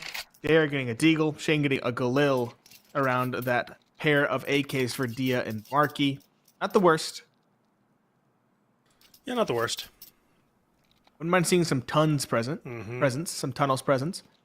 Looking towards B. That Deagle and that Tech 9 come to mind. We haven't seen much pressure from NRG either towards the tunnels. And given the fact that we see a second tactical pause, I'm wondering if someone's taking a bio break. Maybe, yeah. Or they really want to be crystal clear. I mean, this is kind of a unique purchase, right? Because, I mean, the utility, still pretty decent, again, with, like, lots of smokes and, you know, the mollies and everything, but 3 rifles.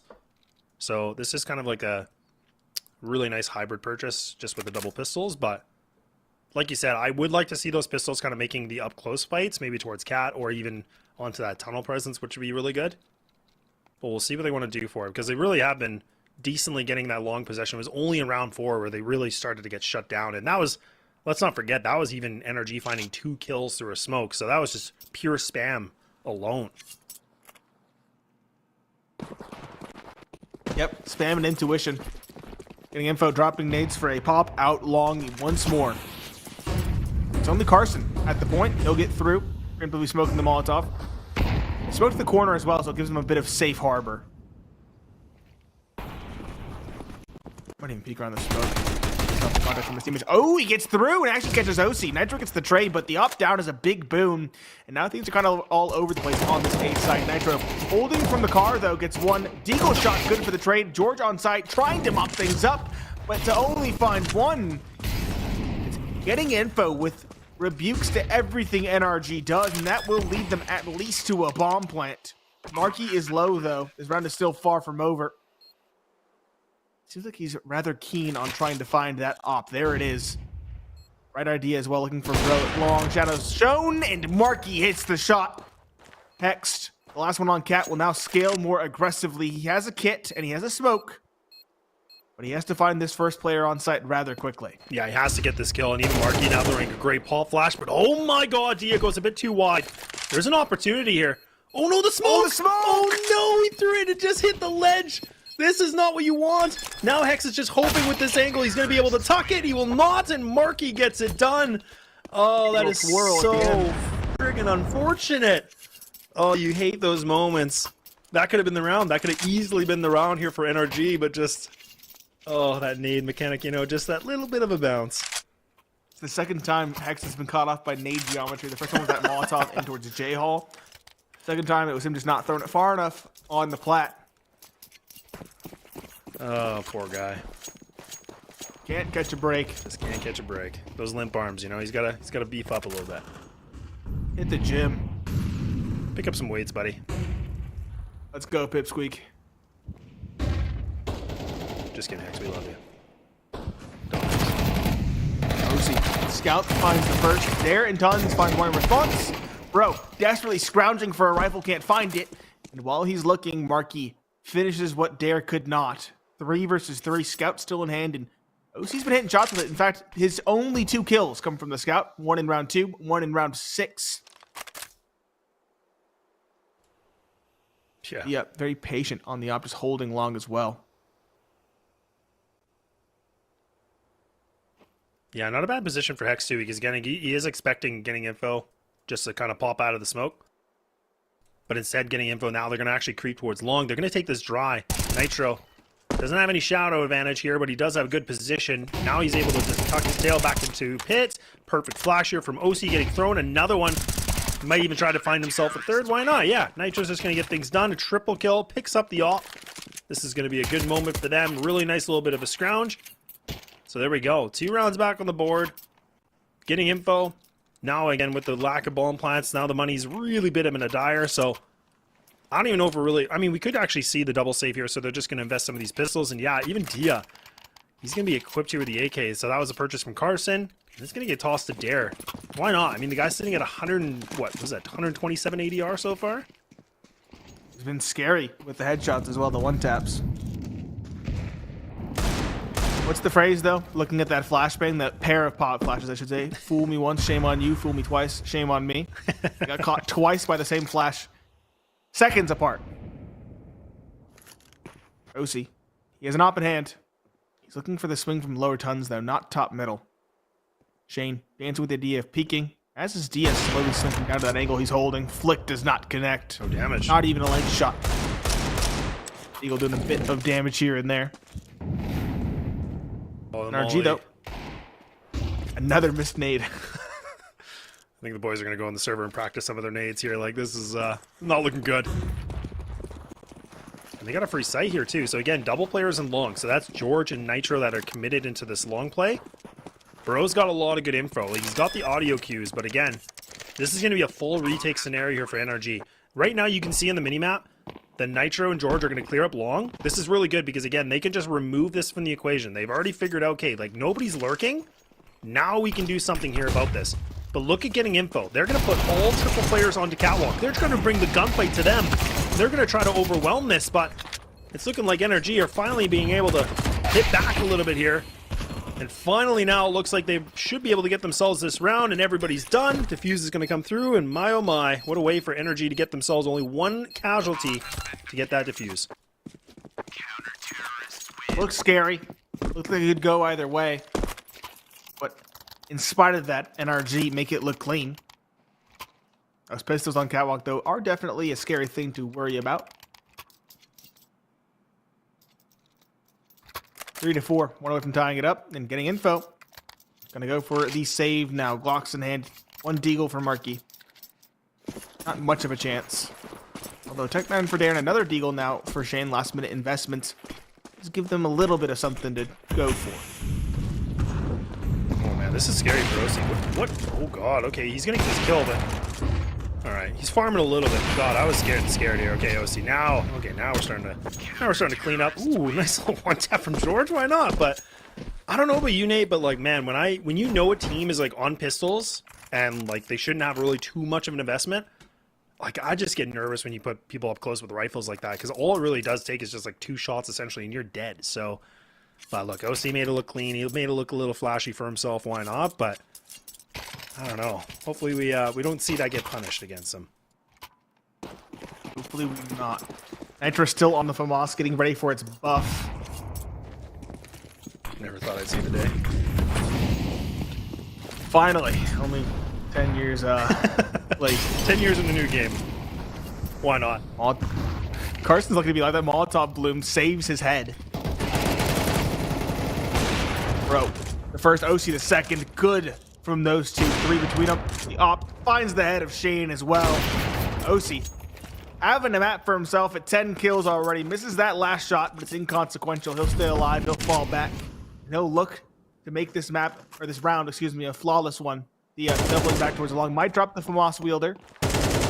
Nitro just baiting him into the fight. Will he put the second player close? No, but he'll still get the one-shot headshot.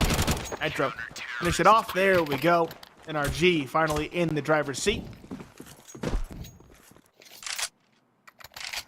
Not bad at all. Beginning to turn a corner.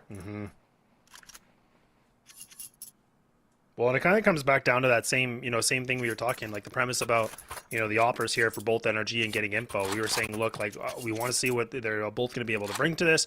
OC really is starting to find himself in some good groovy form. So, like you said, sitting at a 10-4 is looking a lot better than before. Can he maintain that? Yes, he will. He's going to be able to outs Marky, but again, he only had the scout, so it's not like he had anything too much of a threat. But now OC's going on more of a hunt. Oh god, look at him! They're just feeding the guy. Feeding the op. Waiting with an open maw.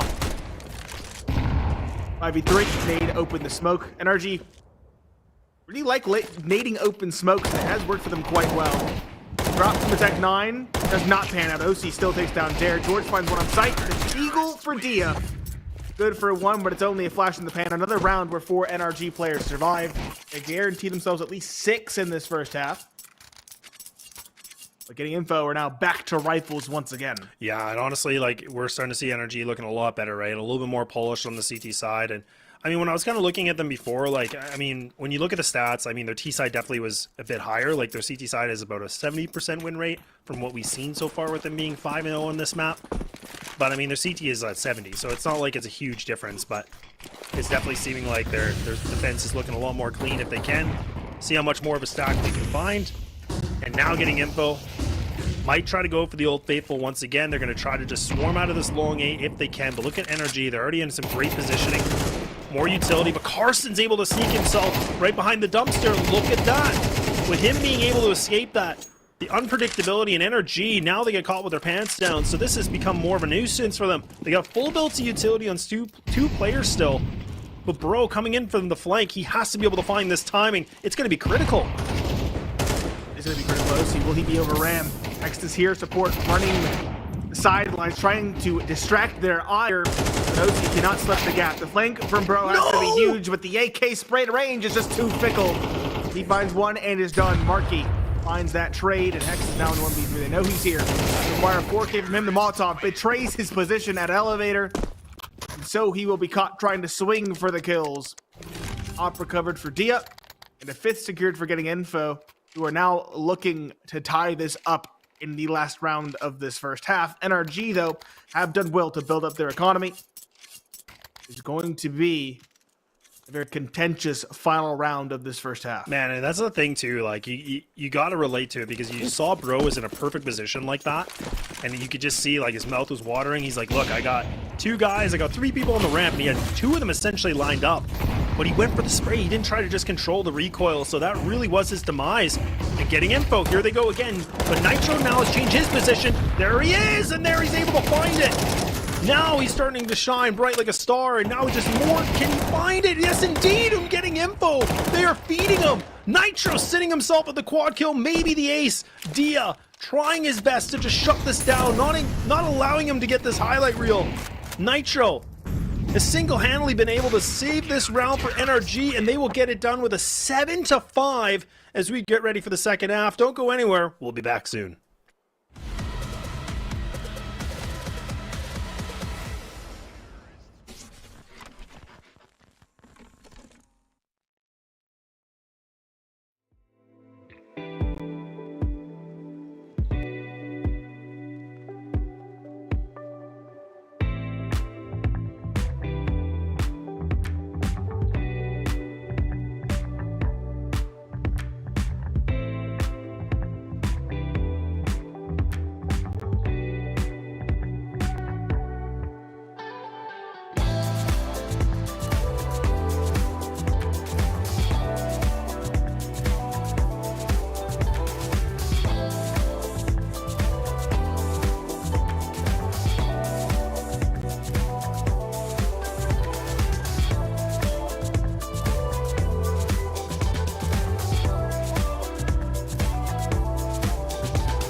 Days gone, I won't waste another one.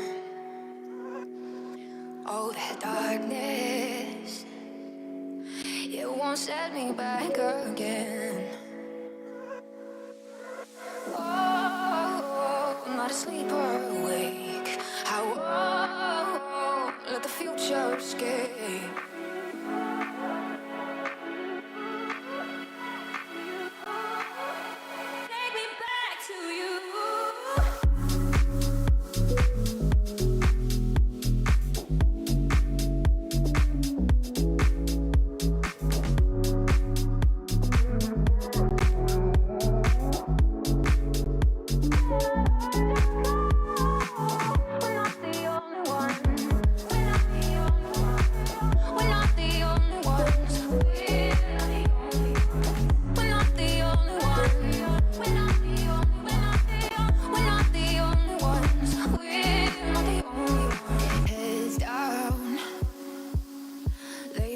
Just shake the ground. Oh, this lightness, it will fill the air around. Oh, I'm not asleep or awake. I won't let the future escape.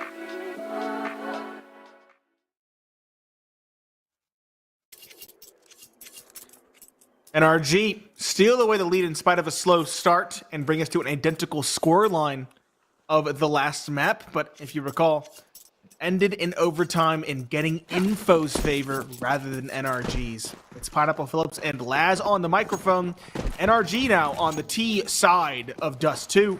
It's Glocks across the board in a straight race towards Catwalk. Smoke in the mid doors early. A very coordinated play from NRG, and I'd expect nothing less. They race forward, marking first contact, does some damage, falls away, no casualties yet. Flash over for the take up Catwalk. 4 players here. Shane on site gets 1, spotting a second, can't quite get it yet, but the flashes are in support. The numbers are here. OC's Glock just can't do what getting infos can. Dare, Dia, Shane, and Marky all find 1. That's 2 for Shane on the round. And again, getting info take the second half pistol, and again, they find themselves in a good spot to tie things up. Yeah, no kidding at all. I mean, that was a really nice play from NRG. I like the fact that, like you said, kind of a quick and easy one. They just said, look, let's just send it. Let's go on catwalk. Got the double flashes that they could pop just for the quick encounter and then even for the sight. But man, again, when we talk about getting info, like they are just on another level right now, hitting these shots and really just outsing here for NRG. So, you know, this, you know, the little bit of strategy on this was nice from NRG, but it's going to come down to the combat situation, which is just going. It's so much benefit right now for getting info. And like you said, the fact that they pretty much took that, I don't even think they lost a player. That's going to be huge here too. Dia now a little bit of overwhelmed by the numbers, but now he's got his comrade here. They're just going to give some fresh haircuts against NRG, and it should just be a matter of time before this is all done and over, and it'll be Dia with a jumping shot and one casualty. But honestly, they're going to take it any day of the week. They didn't pick up the dropped M4, though. Yeah, a little bit of a blunder on them, unfortunately. I was going to say, the MP9 was definitely close enough. There's no doubt about it. Look, an MP9 is sick, though. Like, you get the extra cash, you know, it's just... It's sick, but against rifles at range on Dust 2... Not a good time. You know, I know you're playing devil's advocate, but screw that. It was a mistake. It was a mistake. No, I'm with you. But I'm just saying an MP9 is it's still lethal, man. It's still gross. See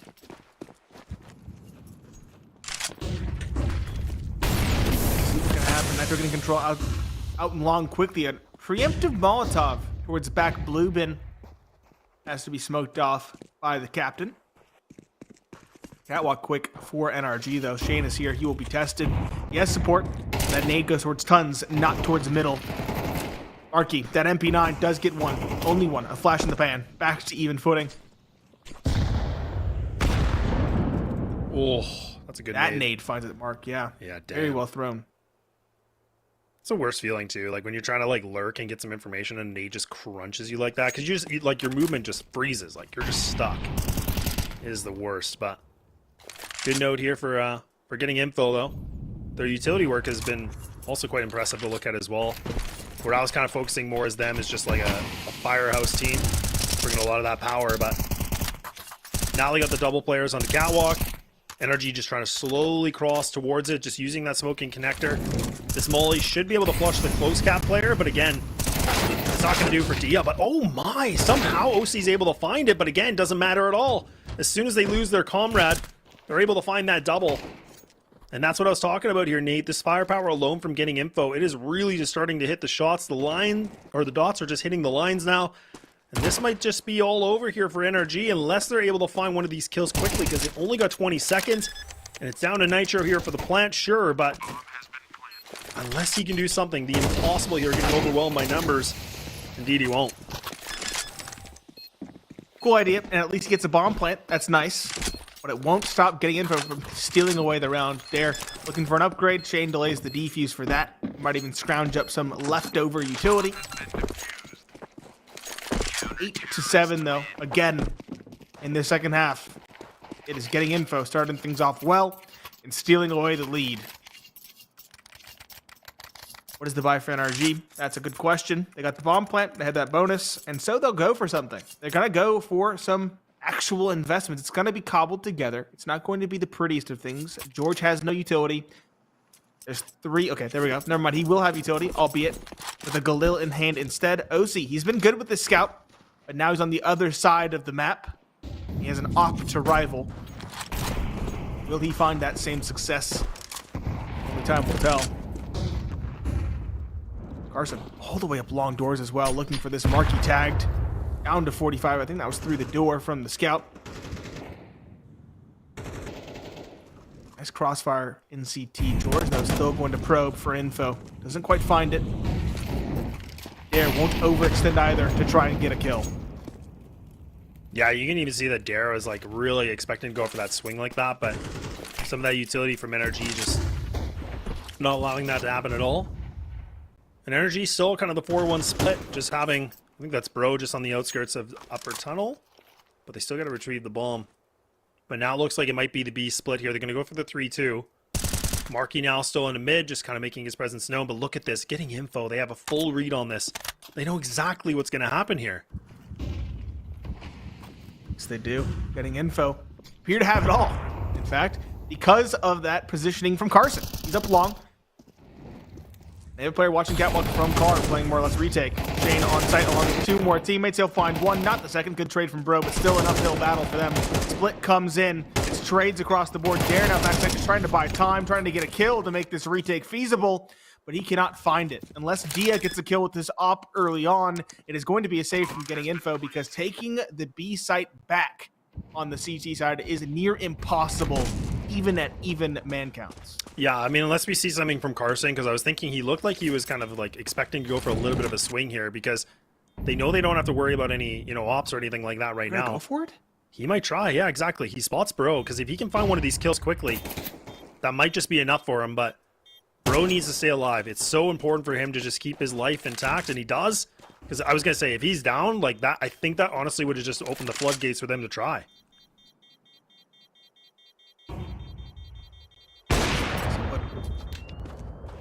Doesn't hurt to look for those openings, right? Yeah. Yep, it's one player crossing CT. It's a little bit of extra damage that actually will hurt NRG. George, Hext, and OC will not be able to buy AK's armor and utility. Nitro will have to drop over an AK more than likely, and a player will have to drop or to compromise on a weaponry, and in fact 2 will. Hext goes for a Galil, OC goes for a Scout. Even footing it again, getting info. Humbled in that round are close to being reset as well. This is a rather important round for both teams. Yeah, the fact that we're down to like a nail biter situation too, right? Again on the second map. Holy, look at this energy. A little bit of this nade lore here that's going to be able to get this long control. Hex does find himself that double opener, so now they're finally getting themselves a little bit of something on the real estate. But again, Carson close on by here on connector, feeling confident on the shots, but he's even going to get removed from Hex, and now he finally goes down. But Marky responds back nicely with the double. Now things are getting a little bit more interesting, because we have the 1-on-2. You have a player that's already in B, but the bomb is all the way on the other side of the map. So Nitro, he has to be able to cross on this. Dia's not going to be able to see him. But Dia's actually in a strong position here, because he's already closing in onto the site. And again, the utility. Bro does have the molly and double flash, but he's got to make sure he stays alive. And Dia's in a strong position. Look at this. He might be able to find the kill. Now he's exposed. It's all about them coordinating together. They have to be able to get this trade here, Nate. Yes, they do. 45 seconds left. Bomb will finally hit dirt. Yeah. Going with the idea of window. I like this setup, though. Only 1 bullet left in the op now. 1 kill on that, 1 kill on the pistol is Dia's path forward. Smoke out the door.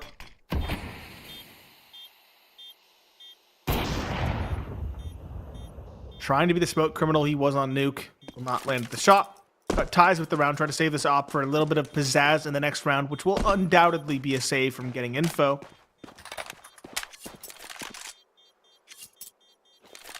NRG finally take the lead once more. Yeah, really good play from Bro, though. Again, like that was really important, because even Nitro, because the communication would have been there where Bro would have said, look, Dia can be close. Don't just swing out a B tunnel like that, because again, Dia was in a strong position where he was in window, and if he would have been able to find that connection, Bro would have had to go backwards to go get that bomb, and that would have allowed more time for Dia to be able to find those duels, right? So, I mean, there was a good coordination, but a little bit unfortunate for Dia not being able to land that shot, because he had that smallest opening. But that's kind of the minute details of CS, right? I mean, it's down to those like split decisions in seconds, and now even OC misses the shot here. The double stack into the dark hallway, and now, I mean, they get a little bit of intel that they know there's at least 1 or 2 players going into lower, so now they can reset. Now Nitro can just back off on this, but look at getting info. They have mid control pretty much up for their grabs. Yeah, mid control taken. That means compromised hold at B and A respectively. NRG gonna go for control out long. Good call. Going rather slow. Minute 15 left. Playing anti-flash. Finally lining up utility for the take. Comes the utility. And now they'll slowly clear out all the angles studiously as they do. Just under a minute left. Dia on catwalk is ready for a quick rotation. He will be here with the op. Question is, how much can he really do being the only player with a primary weapon? Yeah, and them going silent like this is a really good note because, again, getting info just has a bit of an inkling, but they don't know 100%, but it's still scary because it's up close. But look at that. Up close and personal is going to be George finding himself maybe this triple. Indeed, he will. So shuts this down. No threats to the pistols. The op is going to stay intact here for Dia. He's going to be able to get himself back into B tunnel, and then just Carson all the way around. Probably going to go for long, just look for that exit if possible. But then op is going to stay in the hands of getting info, which is the most important thing here. Getting a couple pistol kills would have been the cherry on top, but at least then they can keep Dia with the op. They can have enough money to get the rifle on the board. So this next round is going to be the utmost importance here, Nate. And I mean, for NRG to keep all 5 players alive as well, that's even a little bit more of a blessing. Was it the economy quick? Bro takes down Carson. Dia's scope is heard. His steps are heard as well. How voraciously do they hunt? The answer is very. Dia's turned the corner, and he's not sticking in that close corner either by the taxi. He's fallen all the way back. Oh no! Oh, he gets it! He gets it. He gets it. Oh my god, I can't believe he gets it. Who cares I thought about they the were TK? collided by the op. I Yeah, know, who so cares about the TK now? I honestly thought it was a collab, and I was like, you're kidding. Dia gets gifted a collab, and I was like, okay, no. Just bro things. That's huge. Some brotherly love. Some brotherly love. But you know what? I mean, look, like, we know that getting info has the money for the rifles, but it would have just been so much better to keep that off into the playing field. So that's really good. Buy them. Yeah. Huge. There's no chance for me to really rival now, and flashes out long there to fight for that. Instead, dared 2 for 1. Good start. Takes a little bit of damage. Up the smoke they come again. And it's 2 this time for Dia. Trading out Dare, leaving just OC on the up, wondering what happened. He's also going to go through the smoke. He gets caught on the wall. Jumps virtually up and down. And so, it is a round for getting info, and op recovered for Dia as well. Question marks all around for what NRG had planned in that one. Man, I'm literally just scratching my head. Like, I don't understand. Like, NRG, you're not firefighters. Like, you haven't even extinguished that smoke. Like, it's just like they're running through it. Like, they think they can see something. I don't get it. It's a death trap. But they thought they could do it. They thought they had the better timing or something like that. But honestly, just giving up 2 bodies for nothing. But a little bit of redemption, or sure, maybe for OC. Finally gets himself that opening duel, but now NRG really need to tighten things up. They got to get that belt a little bit tighter around the waist. Things are starting to get a little bit too loose for my liking. And now look at this, double kills coming in. First OC, now Hex. But look at Carson. Oh God, Carson. This is so big. Response back right away. Look at 1, 2, 3, and 4. How do they do it? Where did that come from? 2 into tons, 2 out mid. Just OC left. He has an AK in hand, and he's caught by Dare. I don't think he had a helmet because that was a one-shot headshot. And that is the second in a row. It looked so good for NRG. They got 2 kills that went unanswered. They had mid control. Carson was not in a position to double down, but his teammate swings off contact expertly. And so we're back at even footing. Again, I think we saw this exact scoreline 10-10 in the last map as well. Sure did. And it was also at a point where NRG's economy was broken. Yeah, so a little bit of deja vu. A lot of deja vu. A lot of deja vu. Oh boy. Okay. Well, NRG, again, no utility left remaining, just a couple P2s. Actually, a singular P250. So this is not looking good. They had a nice little bit of a lead, and man, again, some of these positional mistakes and just getting info just get some really good map control. Like, even like that last round, like we talked about, like the fact that Carson wasn't able to find the double, but even just the fact he finds the one, NRG gets distracted, his teammate swings, that's just as important. Like, that's huge. So now they're on the cusp of finding themselves a lead, and NRG haven't really called any timeouts either, which is, to be honest, quite surprising for me. Yeah, it is. Especially after that round that left me scratching my head. It went out long. Yeah. Prime time for a timeout. I have no idea what was going on there. We had 2 go out, then 2 go out, and then OC try to jump out and just get stuck on a wall. Slower one for the pistols, though. Grouping up catwalk. Shane is here spotting the mid push. He has a teammate towards Goose as well, ready to play anti as required. That's Dare.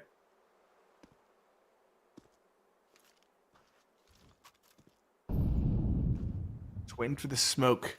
NRG gonna run boost out. Do they drop CT or do they just run up catwalk as the call? Oh, they missed it. Hex tag down to 29. He will drop. And now the push will come through. Dia is here ready to support as well as a trio. OC still finds one nonetheless. Shane on low ammo. Does not find the second, but Carson, Dare, and just those two, in fact, are there with more than enough firepower. And so it is an 11th for getting info. And I hear a tick in the chat. I think that might mean there's a timeout on the horizon, but only time will tell. Yeah, and honestly, like, it was a nice little bit of a gimmick, and I think it was actually Hex that was a little bit late on dropping into CT because two of them tried that.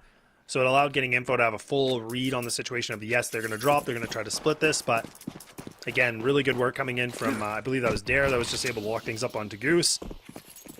So now down to round 22. Things are really come down to the grind here between these two heavy-hitting teams. And now NRG, they've been looking for some redemption here today, but it might even be a bit of a fold. I mean, this is an opportunity we're getting info or 2 rounds away from taking this thing from a 2-0 with the 2 best of ones. So much pressure right now for NRG to be able to find this round and get themselves back into a conversation of bringing this game into equal footing. But what are they going to do differently? A smoke into the door, double door, so that's going to block off the op. They're not even going to entertain long right now, Nate, so I'm happy to see this. They're taking things a lot slower. They're just expecting somebody from getting info to kind of swing out and be a little bit more of a pest, which we have clearly seen multiple times in this map alone. Yes, we have. Oh, good information. NRG. Not much to the left, just one smoke after that one's thrown. 40 seconds left, no real decision made. It looks like they're jumping up catwalk, though. Nitro, in fact, will spearhead that push, at least faking it. Yeah, but they gotta make a decision now, right? I mean, this is where we were talking about 30 seconds. We saw NRG actually kind of fumble it a little bit where they went to the plant and didn't work out on Nuke. They gotta do it now. Time is ticking. 18, it's going to be straight out Tun's call. One player holding for rotations in George. Smoke thrown for the crossing. Shane is on site. He has support as well. Dare is the one to find the opening. Dare the second. X finally won a response, but he's still kicking. Dare just buying time. Another round. Bomb plant not secured or even started. It's on the ground. Markey finds one. George surviving after time, or will he? He has to out of sheer desperation. No, he is traded, and now getting info have a map point. And George only has $450 in the bank. Yeah, now so the timeouts are going to be used, and I wouldn't even be surprised if we see NRG just kind of burn at least through 2 of them right now. They got to do something. Like, this is so weird. Like, it just kind of feels like they're in their own heads. Like, they're communicating. Maybe there's just multiple people saying multiple things at the same time, because the fact that we're seeing them with 30 seconds left, they have really no map control at all, and the fact that they're just going for a rush B with a smoke against them, this is just some really interesting play. Interesting, probably not the right word. I feel like it's a little bit careless from NRG. There just seems to be something that's really stunting them right now and kind of slowing them down, and getting info have now been able to kind of steal some rounds away. It's confusing. And dare I say a bit worrisome. We've seen 2 rounds now, one in each map, where NRG lets time get away from that at a critical juncture. It wasn't as catastrophic on Nuke. It's far more catastrophic here. Finally calling that timeout. Overdue, I think we can both say. Scout for OC. Been good on it. The thing is, also, NRG are not, like, there's no one clearly failing. Everybody's doing decent work. Most amount of kills is 12 at Hexed. OC's at 19. Yeah, it's not even like they're very stable. I don't know, like, not getting across that line. It just feels like the decision making, right? I mean, now, okay, they're starting to make a little bit more of a decisive decision. They're going to go through mid, but now it's looking like a bit of a blender, because look at Dia. He's just lighting things up in mid, and now even Carson expects somebody to come through the smoke, and now this is looking so much better for getting info. They might be able to get themselves at 2-0 here today, unless George can do something in the impossible. He will not, and that is going to be a 13-10, and NRG fall from their undefeated streak, and they go 0-2 for the day here on Friday night. 0-2, and guess what? It is the stand-ins for getting info shining through. Dare had 107 ADR on that map. We already sung Shane's praises in that first both putting in heavy lifting for their team. And while both maps were close, both maps were contentious, it is still getting info, taking it. The first one required overtime, the second one did not. And of course, we had our player to watch. It might take a minute to get his stats. That was Bro, the new addition for NRG. He did have respectable stat lines, at least on that first map. I think he struggled a bit more when it came to Dust 2. Yeah, he definitely did. And that's the thing, like where we were talking a lot about him, a little bit earlier on, where we were saying, look, like his stats so far in ECL have been really, really impressive, right? Like he was sitting at like a 1.84 in his recent games. And I think the lowest we ever saw was like a 1.08. So he's just been in the green. The guy has just been performing. But now this was a team that we were talking about that, yes, they can definitely get tested here. We thought there was definitely the advantage here for NRG, just considering this roster has been together. They've been at LANs together so far. They've been really trying all the right things to getting themselves, fitting as a cohesive unit. But that's the thing about this team here from Getting Info. They have just looked so good. And unfortunately for Bro, he was our Kidia player to watch. I mean, yes, he kind of sit at a 36-36, but it really just wasn't enough. We saw him before. He was able to pop off a little bit better, but now these guys have gotten a little bit of a realization that they're going to have to tighten things up here moving forward for the rest of the season. Tighten things up, I think, is the best way to put it. They're getting themselves into winning positions, into pole positions, but they just aren't taking that victory. We saw rounds where they get entries, even 2 that go unanswered, and yet they still collapse. It is a situation that really is kind of confusing.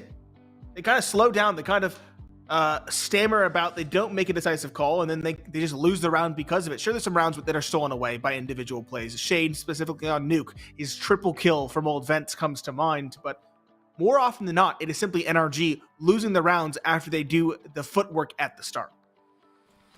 Definitely indeed. But that's going to be it here for us, folks. That's the end of this stream. And of course, we want to give a massive shout out. Thank you so much for tuning in. A huge victory here for Getting Info. Now they've claimed themselves with a 2-0, just putting themselves in a higher position here for ECL in North America. But that's going to be it for this week. We'll have plenty more matches next week. You know where to find us. Take care and have a great weekend.